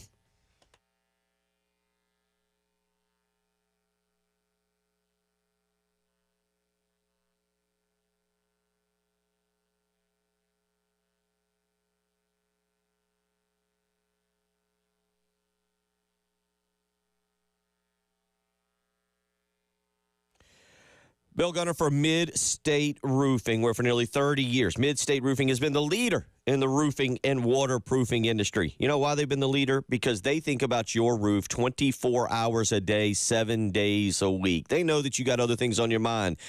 Getting ready for big football games, getting kids to cheer or dance or soccer or football practices. You got a lot of things you're dealing with in your life. Thinking about your roof doesn't need to be one of them, but at Mid-State Roofing, they pride themselves on that. That's why they're open 24 hours a day, 7 days a week. If you were to call them right now, you're going to speak with an on-call technician or a Mid-State Roofing employee. 803-356-1919. Again, that's 803-356-1919.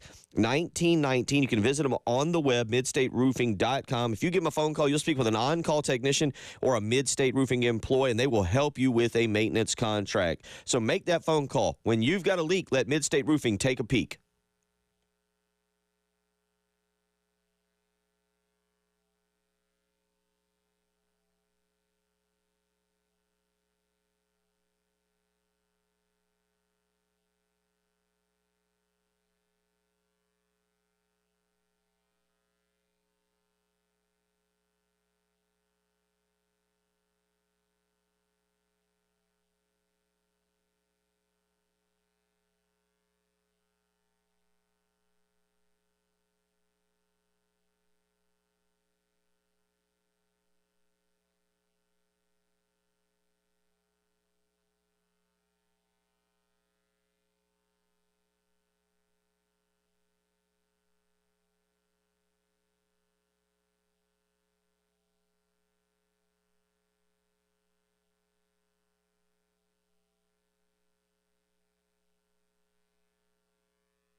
Bill Gunner for the Ecton Law Firm. Have you received a nasty notice from the IRS? Are you stressed out? Is your business or your personal taxes in a little bit of trouble? Is it keeping you up at night? If so, call the professionals. Let John Ecton and his team help you out. They've done it for thousands of families across the state. Whether you're here in Columbia, Florence, Myrtle Beach, maybe you're in Charleston this morning listening. We had a Spartanburg caller. Wherever you're listening, let you know John Ecton and his team can help you with any tax issues that you have. They want to help you navigate the IRS maze. So give them a phone call, get a free consultation. 803-771-9800. Again, that's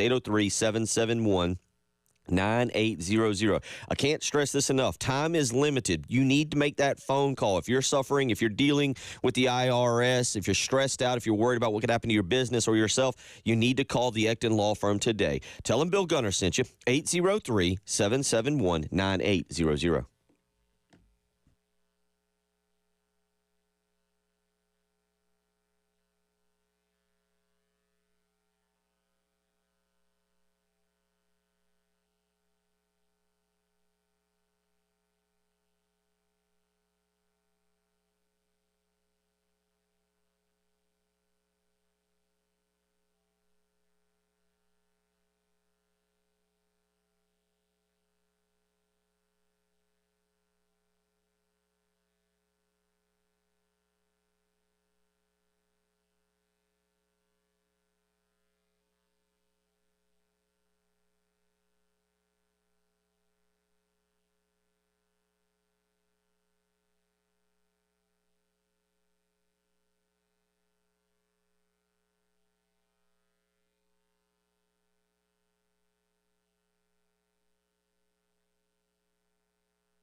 803-404-6100.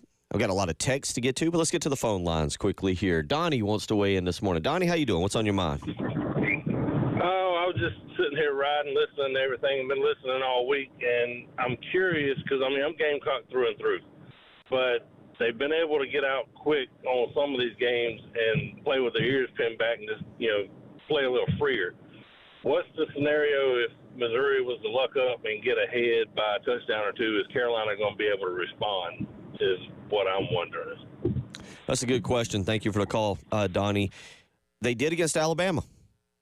Not so much. I say not so much against Mississippi, but they are driving, and then Robbie Ashford fumbles the football. Don't think we've seen it. Well, I think we saw him late in the Oklahoma game, but don't think we've seen him since, I guess.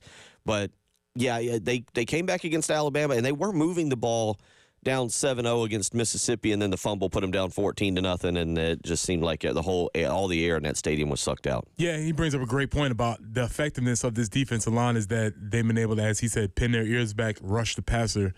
They haven't been in a situation where they've had to neutralize the run game for the other team. So, that is a scenario that we haven't seen to this point, but we shall see. But that is a valid concern.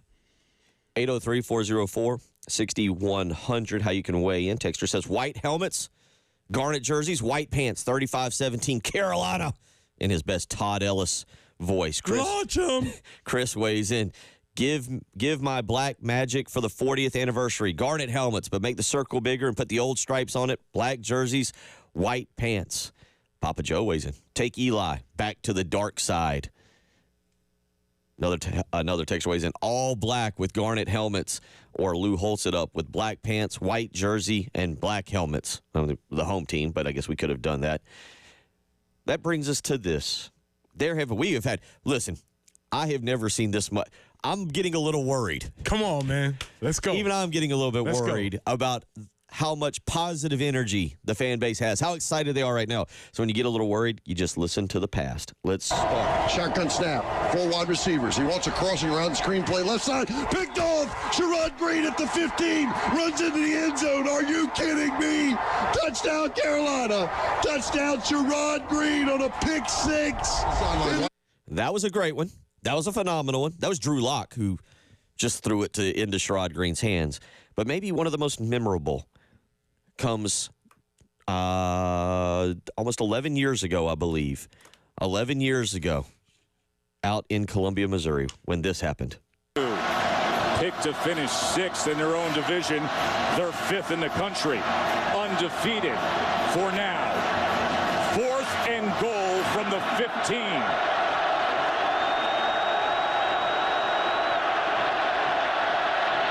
Here it is, folks. They did it. Bruce Ellington, they're an extra point away. Can you believe this? Connor Shaw with a little magic.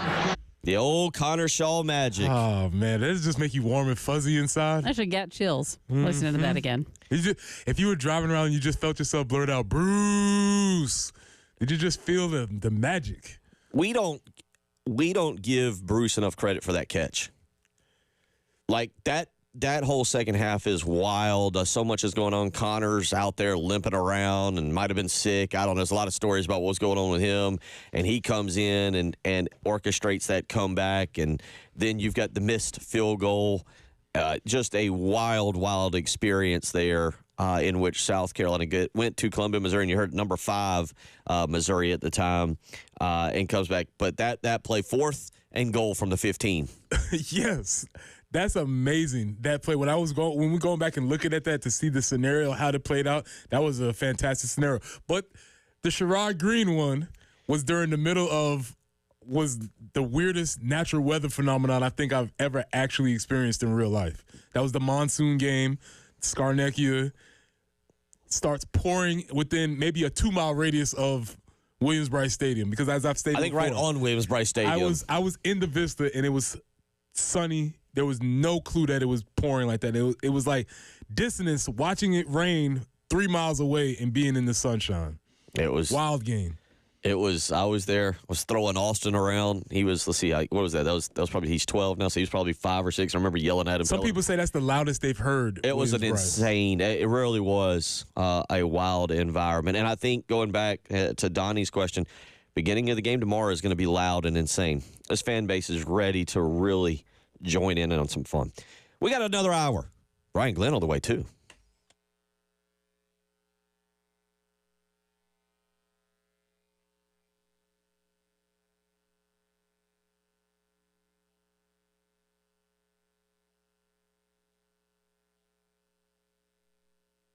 Bill Gunner for Zero Risk Carpet and Air Duct Cleaning. Now, you've heard me talking about it. I'm trying to remind you now, we all have those family members. Jen was speaking about one of hers just a little while ago that's going to show up to your Thanksgiving lunch, afternoon dinner, whatever, and they're going to start analyzing your home. Do you have spots? Do you have stains? They're going to be talking about your carpet.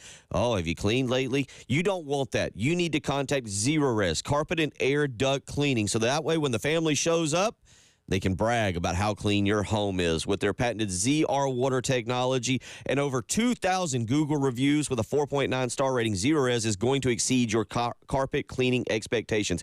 Call today. Take advantage of their sale. Mention me, Bill Gunner at 107.5 The Game, and get 3 rooms of carpet cleaned for just $129. 803-262-4020. Schedule your cleaning online, ZerorezColumbia.com. Again, mention me, Bill Gunner at 107.5 The Game. Get 3 rooms of carpet cleaned for just $129. Zerorez. Spell it backwards or forwards. It's the right way to clean.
We have an accident, 12th Street Extension near Old Wire Road, right there in front of Nephron Pharmaceuticals. Also, we have a report of a tie-up Fontaine Road at Highway 277. Highway 1 at Oakway Drive, there's a report of an accident there. So just a few areas to keep mindful or be mindful of. 67 with some kind of a little bit of wind today. An overnight low of 42. Tomorrow, sunny. 69 for the high. 71 with sunshine on Sunday. So great weekend of weather ahead. And then we'll be in the low to mid 70s for the first part of your work week. But right now, it's 48 on 107.5 The Game.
preferably don't be waving the white towel while you're driving.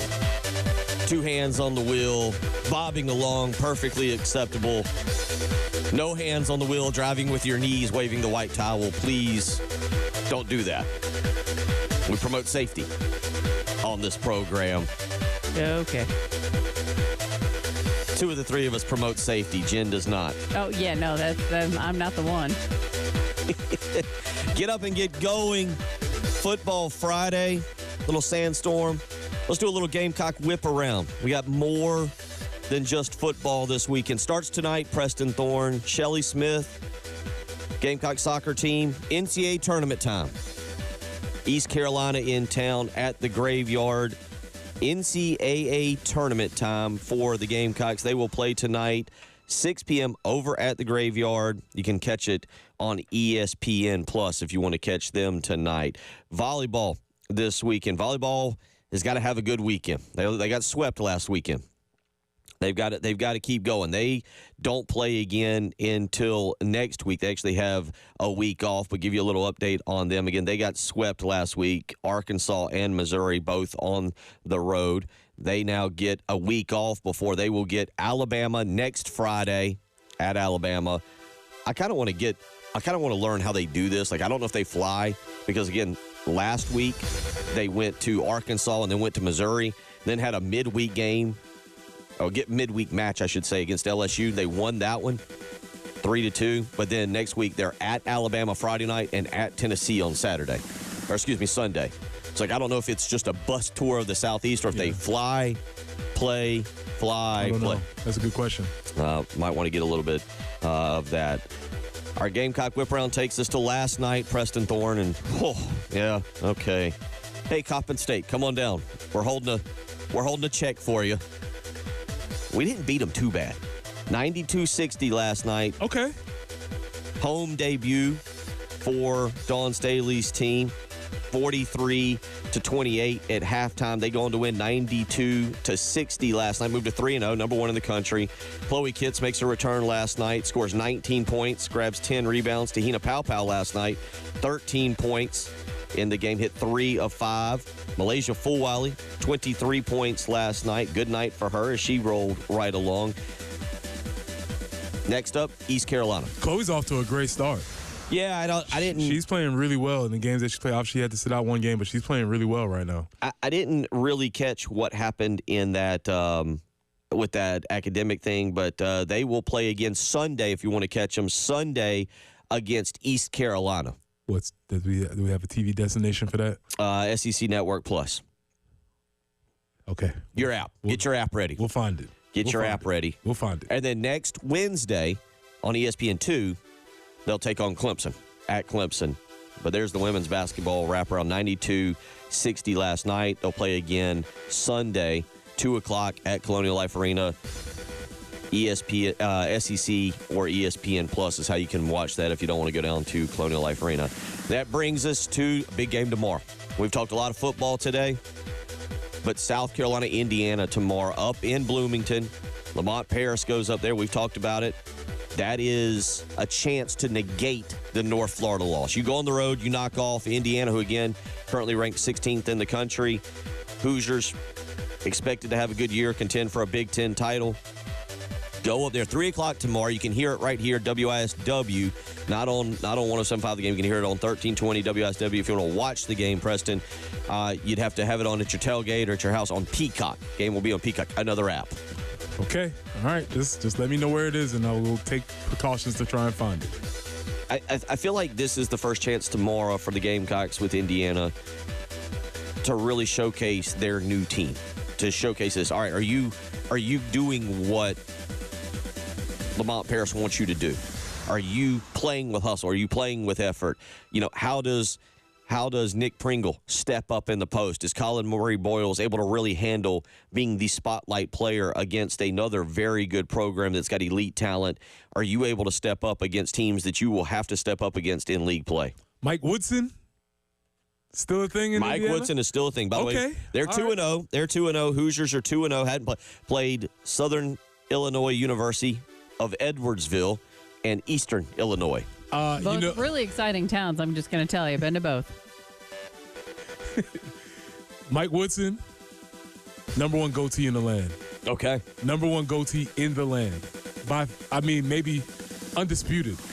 If you're listening, if you're at your computer or if you're Googling, type in Mike Woodson, number one goatee in the galaxy. In the galaxy. Yeah, maybe. So there is your South Carolina sports for the week. And I want to go back to the women's side of things last night because I forgot to mention this. Joyce Edwards, her true home debut, 10 points, 6 rebounds last night in the victory. Was 4 of 8 from the field, 2 of 4 from the foul line. So not a bad home debut for her last night. Yeah, she's on her way also. So, everything seems like they're falling into place. They're building a new roster. Again, this is a whole new construction of a team. Well, it's more of, I think it's the roles. Yeah, everybody's role has shifted, and also not having the big protecting the rim as they traditionally had. It's a new way that this team is learning to play. So, again, there's your Gamecock whip around. East Carolina showing up twice on the schedule this weekend. Tonight over at the Graveyard, you can go out and see Shelly Smith's team as they start their NCAA tournament run. Hopefully a very long one for them. They'll start tonight, 6 o'clock over at the Graveyard against East Carolina. The women's basketball team will take on East Carolina 2 o'clock on Sunday at Colonial Life Arena. Men's basketball again with a big game tomorrow, 3 o'clock on Peacock against Indiana. That game up in Bloomington. Volleyball off this weekend. They'll return to action next weekend. And again, don't forget the women's basketball game as well at Clemson on Wednesday night. There's a little bit of your Gamecock whip around as we want to highlight all the sports, Preston. It's a big weekend across the board. It's lots happening. It's been a very good fall across the board for South Carolina athletics. Tony Annan's team, first time with double-digit victories. They're awaiting, by the way, the NCAA tournament selection. I should have looked that up and discovered when they will announce the men's soccer NCAA tournament bracket there for this year. They are awaiting that, and as they were eliminated in the first round, unfortunately, eliminated by Kentucky in a 1-0 match in the Sun Belt tournament. So they're awaiting that. But Shelly Smith's team underway in the NCAA tournament there. So we appreciate that. That is your Gamecock whip around on a Friday morning. We'll get that extended sandstorm next time we do that. 803-404-6100. We'll come back. We'll get back into a little bit of second half adjustments, things that Preston Thorne sees defensively. We'll talk about South Carolina, Missouri, and we will have the arrival of the one and only Brian Glenn, the Godfather, Village Idiot Pizza. Make sure we tell you more about pizzas for preemies, something that you and Brian both near and dear to y'all's heart. We talked about it last week, but certainly want to continue to promote that. And we'll make some picks. I'm ready. Make some picks, including the slap contest tonight. Logan, is it Jake Paul? I don't know which Paul it is. I just know Tyson's fighting, and I'm happy. And that is a key indicator of your age because a majority of the people have no idea who Mike Tyson is who'll be watching that fight tonight. Everybody's like, oh, man, the Paul brothers fighting this old guy. Correct. I'm like, Mike Tyson's fighting a YouTuber. Correct. That's exactly what's happening tonight. There's two sides to that. Keep an ear on it. Keep an eye on it. Keep an ear on it? Yes. It's Jake Paul, right? Jake Paul's the one that's fighting tonight? Yes. Okay, all right. Is Jake Paul crazy enough to have Mike Tyson bite his ear as a publicity stunt? Yes. Okay. And anything is on the table. And is Mike Tyson in desperate need of enough money to bite an ear for $20 million? Possibly. Okay. It's all on the table, I believe, sadly. After the first time, it gets a little easier. Now that you know what it tastes like. 803-404-6100. You're listening to Bill Gunner, Preston Thorne, Jen Jensen. It is the early game.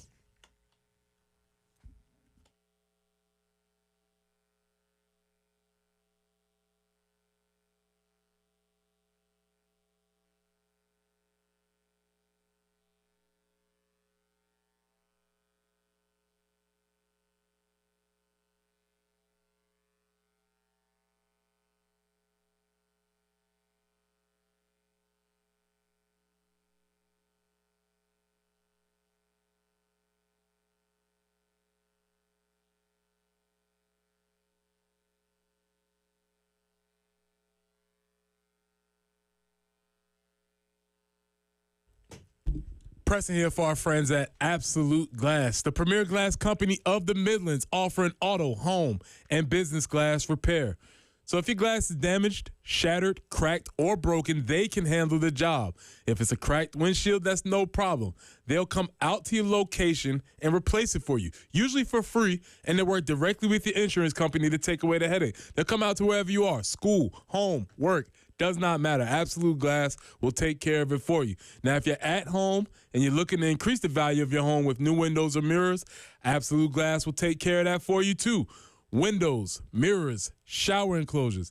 Say it all the time. If you can see through it, Ray and Marianne at Absolute Glass can do it. So check them out online at AbsoluteGlassInc.com. That's online at AbsoluteGlassInc.com.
Twelfth Street Extension near Old Wire Road. We have a report of an accident there. Also, Fontaine at 277, still getting that earlier tie-up cleaned up. And your forecast looking pretty nice. A little bit breezy out there today. We can handle that. 67 will be our high. Overnight low of 42. Tomorrow, 69 degrees under sunny conditions. Overnight low of 70 and then 71 for Sunday. Low to mid 70s. For the start of your work week. So we're in kind of a nice little pattern right now. 48 currently on 107.5 The Game.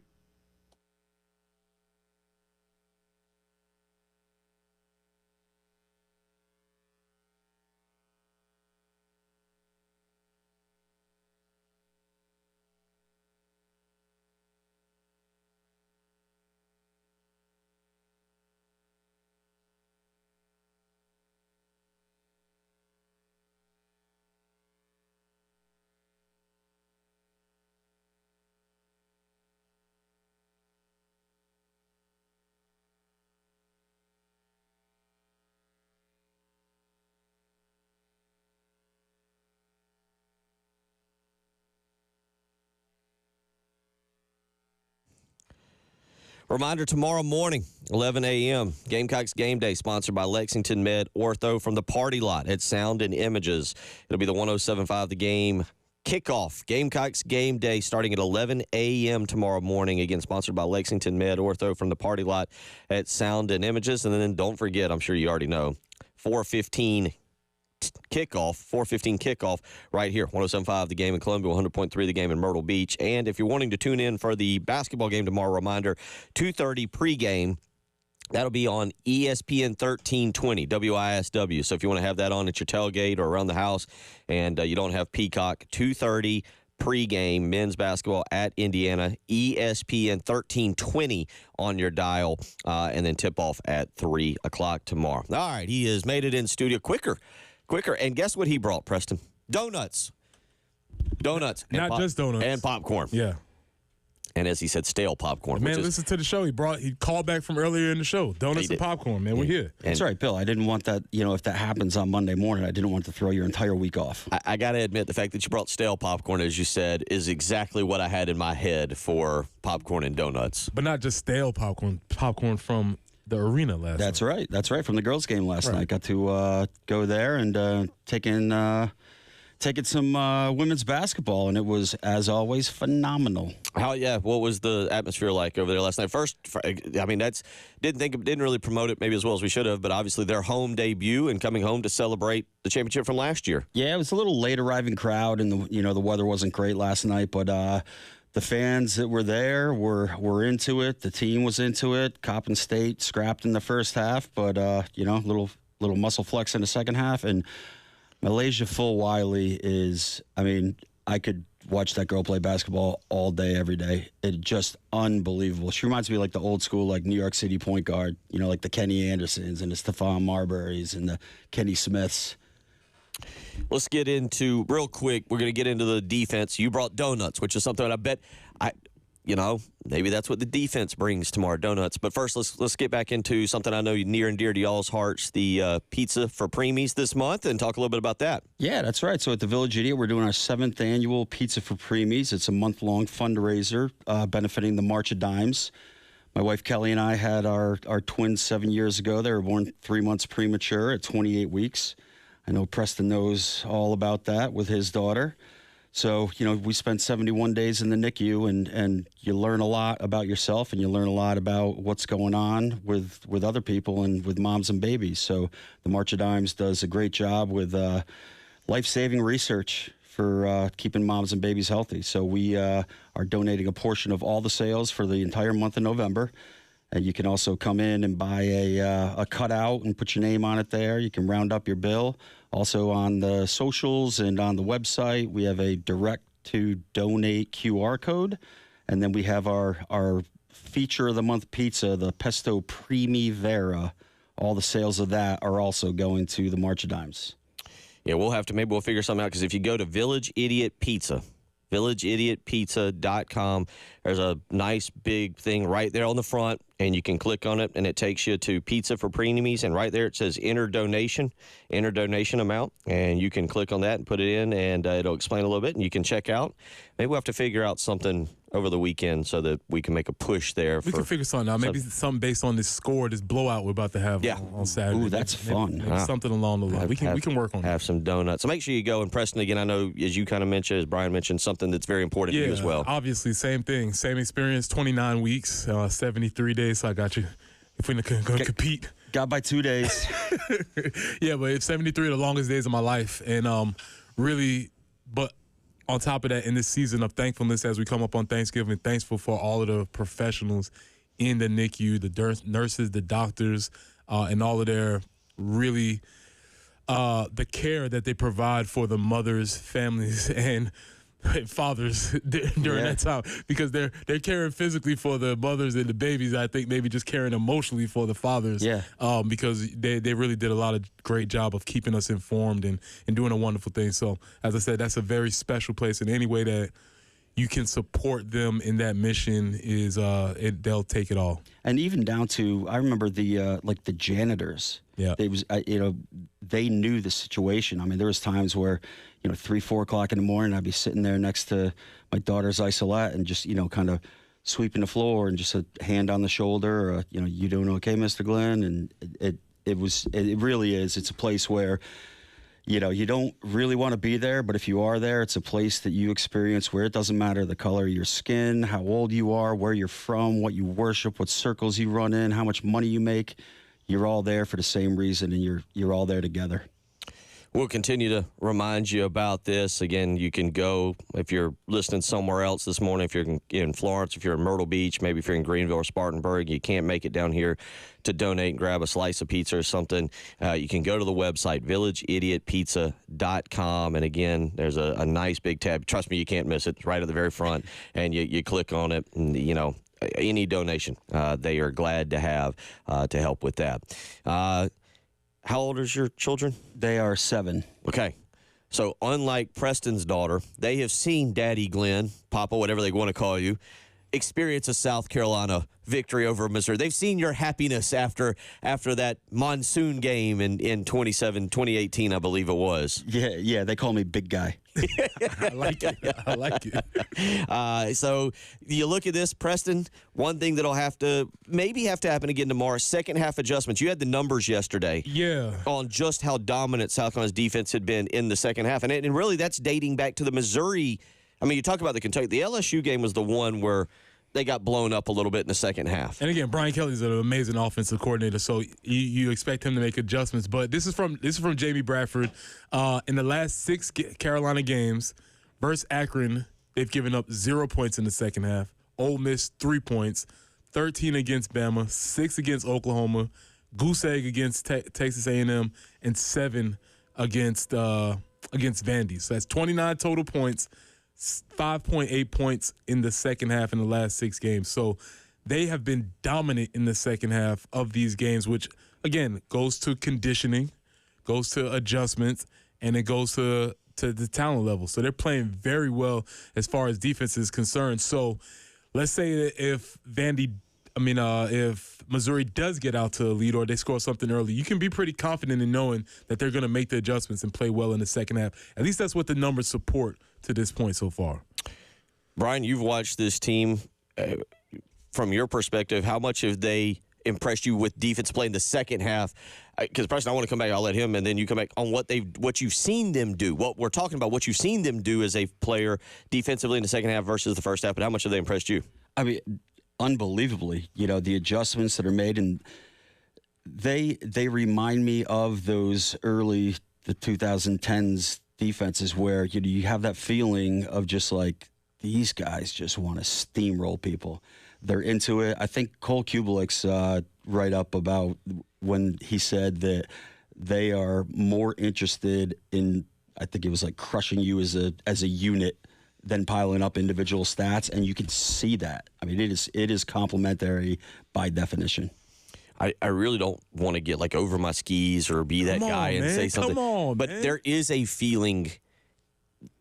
I go back. I really, it's just one of those games you remember, and it was your red shirt year, but like just taking out so much aggression defensively on Arkansas. And it was something that was near and dear to Lou Holtz's heart that day because I guess him and Arkansas had a bad breakup way back in the day. And then in '99, that team went out there, and again, I think that was the 3-quarterback day, and it was ugly. And Arkansas just stuffed him in a locker and left him in there for like the rest of the year. But I remember the defense that I think you said standing on the sideline, like in today's college football world, Shannon Wadley would have been like charged with assault for a few hits that he had. His nickname was the body bag. I don't think we can have that nickname anymore. We're not doing that anymore. He would have definitely had some targeted penalties. But when you watch a defense, to go on what Brian was saying, they look like they're on offense. They look like they're having fun. They're running around. You see guys flying over piles, pulling dudes up, celebrating, group celebrations. It looks like this defense is very confident. They're having fun, and they don't look nervous about when they're out there playing. So I enjoy it. It's really cool. But from a technical perspective, when you got those 2 dudes screaming off the edge and a team is trying to come back, good luck. Well, and again, my guy Debo, the heat-seeking missile who will hit somebody. Maybe more defensive. Hundley just takes it in the back one time. He might hit just gets up. Sorry, man. Hey, listen, you know what's going on. Somebody's getting hit. Somebody's going to get hit during that. It's just fun to watch. There is an element to related back to Jake Paul and Mike Tyson tonight. Missouri's wobbling. Yeah, They're wobbly. They're kind of on one leg. They're a little punch drunk. And South Carolina's coming into this game, and I think to me, it just feels there's a level of aggression that they want to take out on Missouri. There are players here, if they've played on loop, the comments that Drinkowitz made about Nick Ebenwari, it does feel like, and it feels like reading the text line today, the vibe check has been strictly, nobody's even been like, 23-23, and they kick a field goal. Like, let's see, I got 31-17, 27-10, 52-10, 34-7, 27-6. The vibes are high. I think the one thing, too, I mean, it is, you do get that sense that this defense wants to come out, and they see blood in the water. One thing that has been impressive, and other people have brought it up, is that it seems like not only do they want to do great things, but they want to do their job and not let down their teammates. So, when you get out there, maybe you get a little too aggressive, you get burned long a couple times, but it seems that this defense really does have the mindset of do your job, watch your corner, you'll get yours.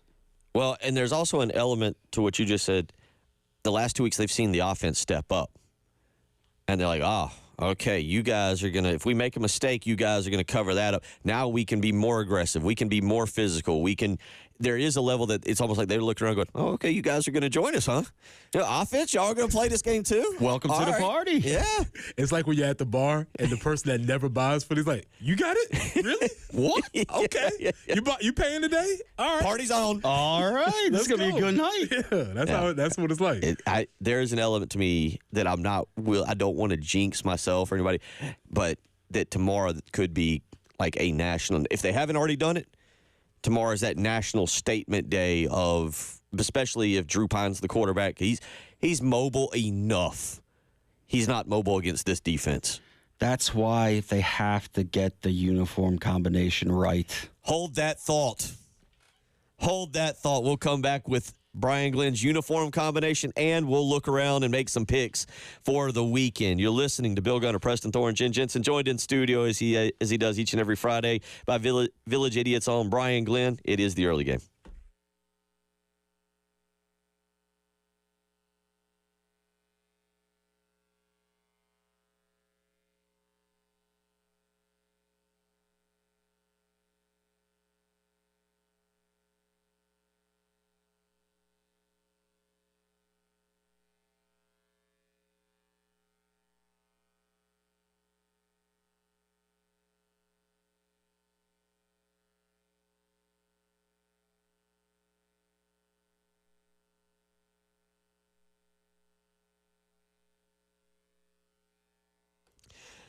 Bill Gunner for the Mortgage Guru, Jacob Crowder with First Palmetto Bank. As we head into the end of 2024, you might be thinking about what you're going to do with your home next year. You might be thinking about refinancing. You might be thinking about even moving. Well, if you're thinking about either of those two things, it's time for you to call Jacob Crowder, the Mortgage Guru with First Palmetto Bank. If you're thinking about moving into Richland County, or if you're living in Richland County, you're thinking about moving around in there, well, guess what? They have something called the Community Reinvestment Product. Now, I'm going to tell you about it, but you need to call Jacob Crowder and learn more. 803-719-1005. Right now, they're offering a 4.99% interest with a 5.075 APR on a 30-year fixed mortgage. And this does not have to be your first house. So if you're thinking about moving in Richland County, call Jacob Crowder today. 803-719-1005. Tell him Bill Gunner sent you.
Sumter Street at Wheat Street, we have a report of an accident there. Also, the 12th Street extension near Old Wire Road, another one to keep an eye out for this morning. And we're looking for a high today of 67.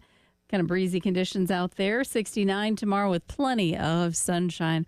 Looking for a Gamecock victory tomorrow night. And 71 on Sunday. Should be nice with sunny skies. We'll be in the low to mid 70s to start off your work week, but kind of holding steady at 48 currently on the early game.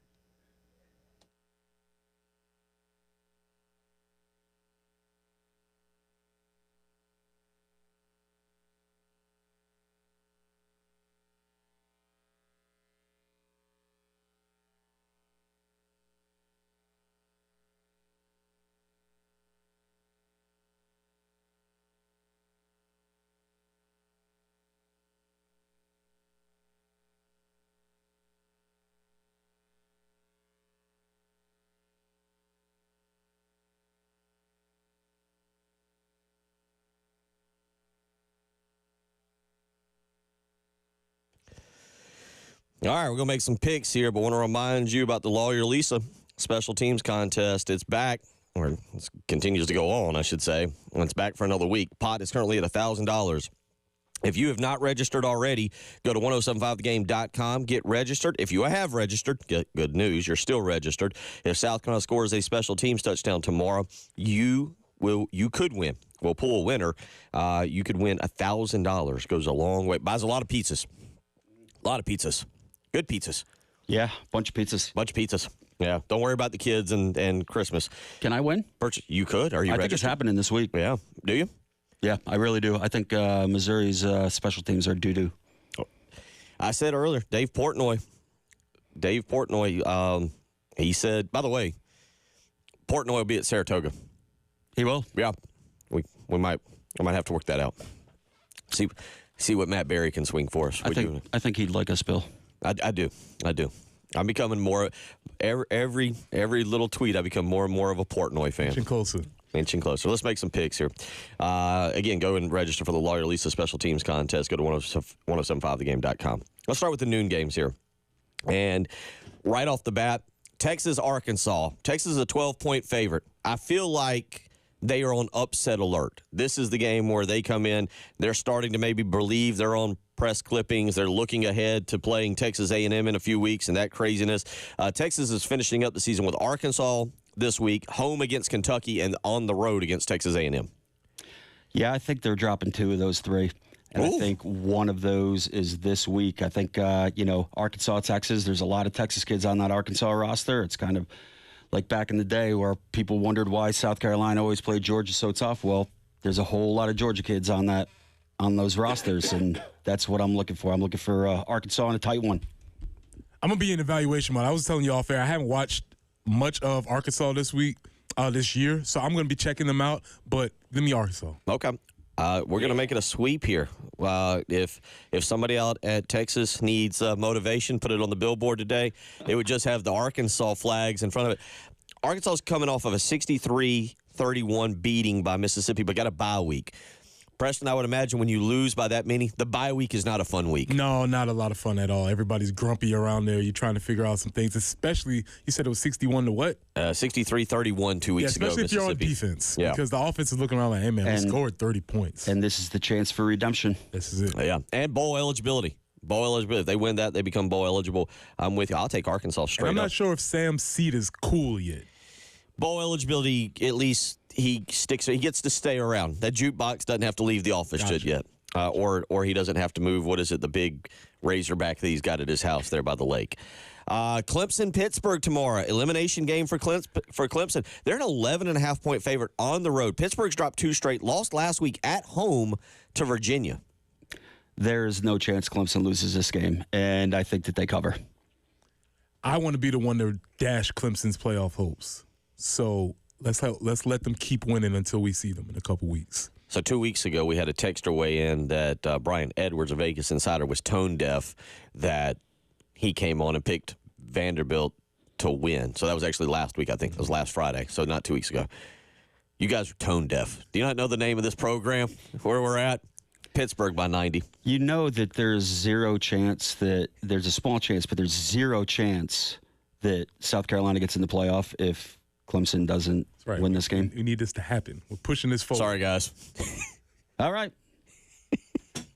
I'm not telling you what I want. I'm telling you what's going to happen. Okay. It's a total difference. I really do think Pittsburgh wins this game. I really, honestly, truly do think Pittsburgh wins. Dan Marino ain't walking through that door. Is there a time? What time is that? Noon game. Noon game, Okay. ESPN. I'll be there You for can that. watch it. I'll plan to be at the tailgate at about 11:30, I'll be there for 11:45. that. We're doing a big low country boil tomorrow, and so we're doing that. So I'll be out there and have the big TV set up. Real quick, other noon game kind of worth keeping an eye on. It's on ESPN2. Tulane's number 25 in the college football playoff rankings.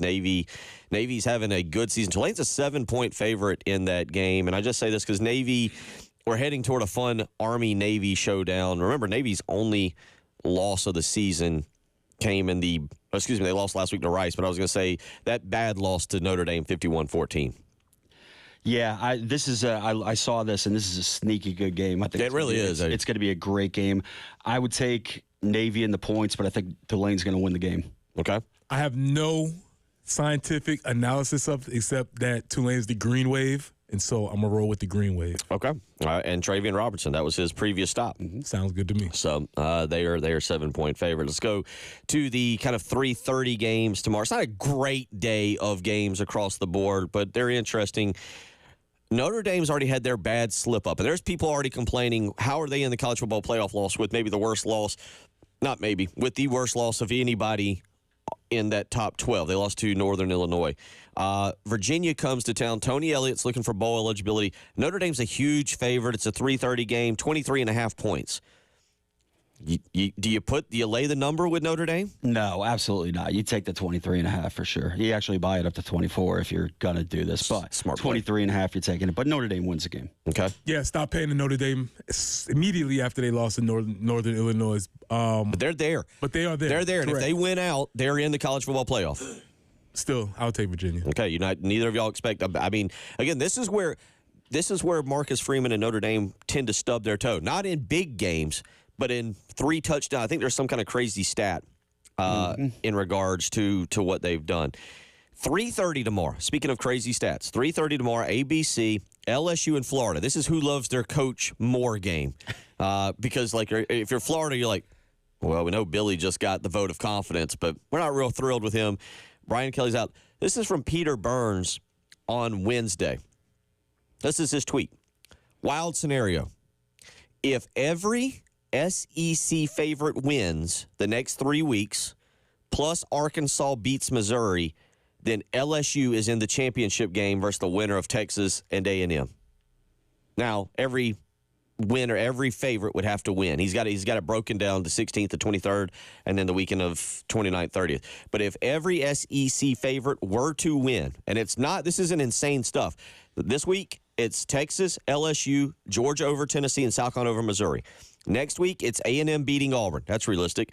Mississippi beating Florida. Seems pretty realistic. LSU beating Vanderbilt. Missouri beating Mississippi State. Alabama beating Oklahoma. And Texas beating Kentucky. And then the final week, Mississippi beating Mississippi State. Alabama beating Auburn. LSU beating Oklahoma. Arkansas beating Missouri. Texas beating Texas A&M. And Tennessee beating Vanderbilt. LSU is in the SEC championship game. I think speechless just happened. Yeah, the whole time I was like, man, can we go back to divisions, please? Yeah. Well, unfortunately, Texas is going to lose this week, so. It's true. So that ends that. But, all right, LSU. This line, by the way, for everything going on, LSU's favored by 3.5 in the Swamp tomorrow. Oh, my goodness. I would take LSU and put everything that I could get my hands on and put it on LSU. What, did they know something we don't? That is, yeah, I mean, that would easily take LSU, but who knows? Now, there's a kid in the stands who's playing corner for Florida. I mean, Nussmeier can throw the ball. I'm throwing it out there. LSU usually has people that can catch the ball. Let's skip it. So, LSU? Yes. LSU? Yes. I'm not writing these down, so I feel like there's no accountability whatsoever. So, Florida, because of what y'all said. Somebody knows something somewhere. Tomorrow night, big one. Tennessee, Georgia. We don't know the true status of Nico just yet. Georgia's got a lifeline to the college football playoff. They're a 9.5-point favorite. I Yeah. Can't imagine why they're laying that many points. I think that Georgia's going to win the game, but I would take Tennessee in the points. So I guess give me Tennessee. Tennessee in the 9.5. To go back to our stop rate, Tennessee is number 3 in the nation in stop rate. Their defense is better. And Georgia tends to stop themselves a lot. Carson Beck stops them. Yes, he's the stop rate. Yeah. So, I think give me Tennessee. Do we know what Carson Beck's stop rate is?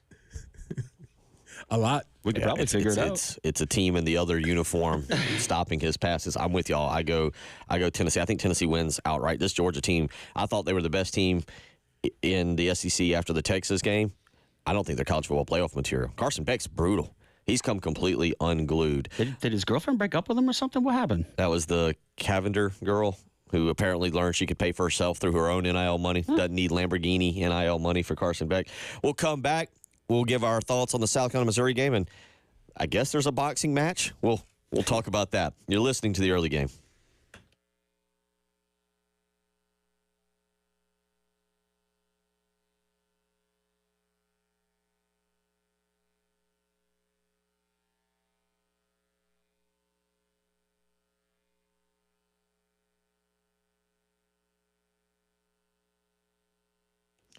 Bill Gunner for Mid-State Roofing, where, again, for nearly 30 years, Mid-State Roofing has been the leader in the roofing and waterproofing industry, and it's that proven history that is your assurance that they will get the job done in a timely manner that will be pleasing to your facility. Whether it's your business, whether it's your home, it doesn't matter. Mid-State Roofing is there to help you, and not just here in the Midlands, but they're here to help you across the state. Wherever you're listening this morning, Mid-State Roofing can take care of your roof, and they do that 24 hours a day, 7 days a week. Give them a phone call, 803-356-1919. Again, 803-356-1919. You can visit them online, midstateroofing.com. From high rises to hospitals, manufacturing to industrial, Mid-State Roofing designs and installs bonded systems with a protective guarantee that will keep your operation dry and running long into the future. So give them a phone call today. You know what they say. If you've got a leak, let Mid-State Roofing take a peek.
Final segment.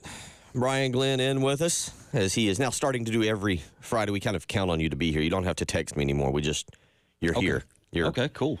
You're missing work. I don't know how you feel when an employee doesn't show up. I don't like it. Okay, there you go. So we've kind of just consider that we're not going to be happy if you don't show up. And so we know that you have responsibilities prior, but we expect you here. Real quick, we'll get into the fight tonight. But again, Pizza for Preemie, such a great thing. We're going to promote that all month, and we're excited about it. And I know you two, again, Preston, I'll start with you. It's something very important to y'all. Yeah, I mean, absolutely. It's a personal experience. Having a daughter who was born prematurely and a wife who was leading us through that experience. But my takeaway is that those people in these rooms, these NICU rooms, the doctors, the nurses, they do such an amazing job of stewarding you through what is obviously a scary and difficult time. So salutes to them as always.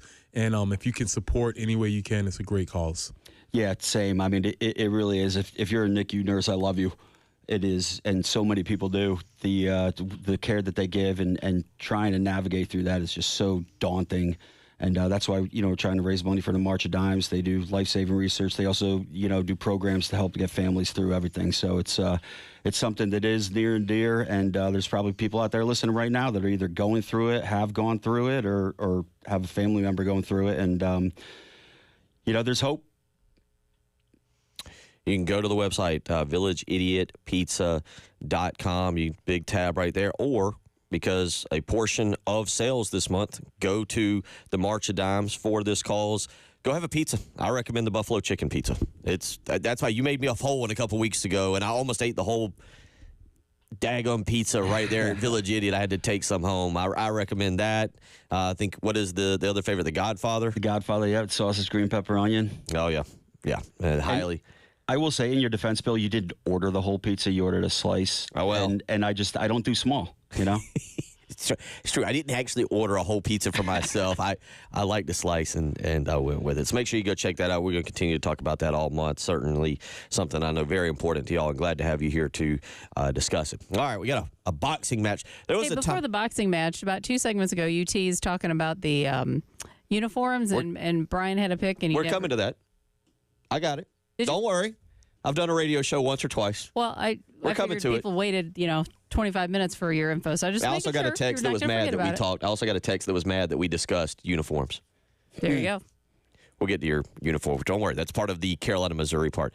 Pick on tonight's boxing match. There was a time in life where boxing matches were fun. Mm-hmm. This is not fun. This is a train wreck tonight. It is, but I'll take Tyson in a train wreck. I'll take if they fight 10 years from Is it now. fixed? No. This is a legit boxing match. I do have a good story for next week about fixed boxing matches, though. I don't know, man. I don't know. I'm too old for this. I don't know. This YouTubers. I don't know what's going on. Are you going to be able to find it tonight? Yes, you have Netflix? I do know it's on Netflix. I have Netflix. Are both of you going to watch? Yes, I will. I'm going to work and then watch. Okay. All right. Yeah, because we don't know what time it's supposed to start. There's actually some legitimate undercard bouts, and I think there's one, a female boxing match that's really important, and that'll be fun. So, Tyson? Always Tyson. Tyson? He's 58. But he's Tyson. That's the argument. He's 58, but he's Tyson. Tyson. I don't know. I feel like this thing's fixed. My name is Preston Thorne, and I'm picking Tyson. I feel like was it one of the Rockies where they both punch each other at the very end, but it pauses. I feel like they're both going to punch each other and fall out, and that's going to be the end of the match. Could be something.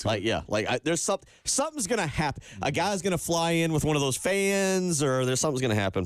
We'll discuss. Netflix does do a good job of made for TV. So. It's going to be something. South Carolina, Missouri tomorrow. Yeah. So we've been talking uniform combinations throughout the morning. People want to see some people went with the all black. Some people went with the garnet helmet, black jerseys, white pants. You've got one that is a must-wear. No, it just has to be good. I say either all black or all garnet.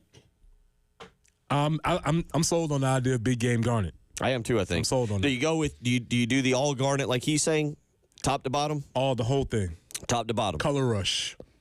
Mm-hmm. All garnet tomorrow. Yes. Socks, cleats, everything. Everything. Just one big face mask. Garnet mob out there running around. All right, Brian Glenn goes all garnet on that. Thoughts on tomorrow's game? I think there's nothing that says that Carolina won't win by a whole bunch, which scares me. Yeah. But I think Carolina's going to get the win, but I have a sneaky feeling it might be closer than what we're expecting. Release yourselves from the generational trauma. 14-point favorites, home, got a great defense. Let's run them out. Toss Eli in the drink. Yeah, that was our vibe check for today. Are we tossing him in the drink, or is he making us really go back to the tailgate and drink for all the wrong reasons? We've seen the SEC shorts thing where it has the abused Aggie syndrome, I believe. I think I have that. It's abused Gamecock syndrome because there's a part of me that, quite frankly, and I told you all this off air, I think either South Carolina, destroys them tomorrow. Gets the donut. Just absolutely handle. This Missouri team is not good. They're not good. And there's part of me there's also part of me that's terrified that South Carolina comes out. Release it. Yeah. It's battered Aggie syndrome. I've got battered Gamecock syndrome. Missouri's been blown out twice on the road. 41-10 by A&M, 34-0 by Alabama. I'll go with it. Gamecocks 34-0 tomorrow. They get the shutout. Love it. I'll go with it. Always enjoy seeing you. Always enjoy being here. Appreciate y'all. Y'all have a great weekend.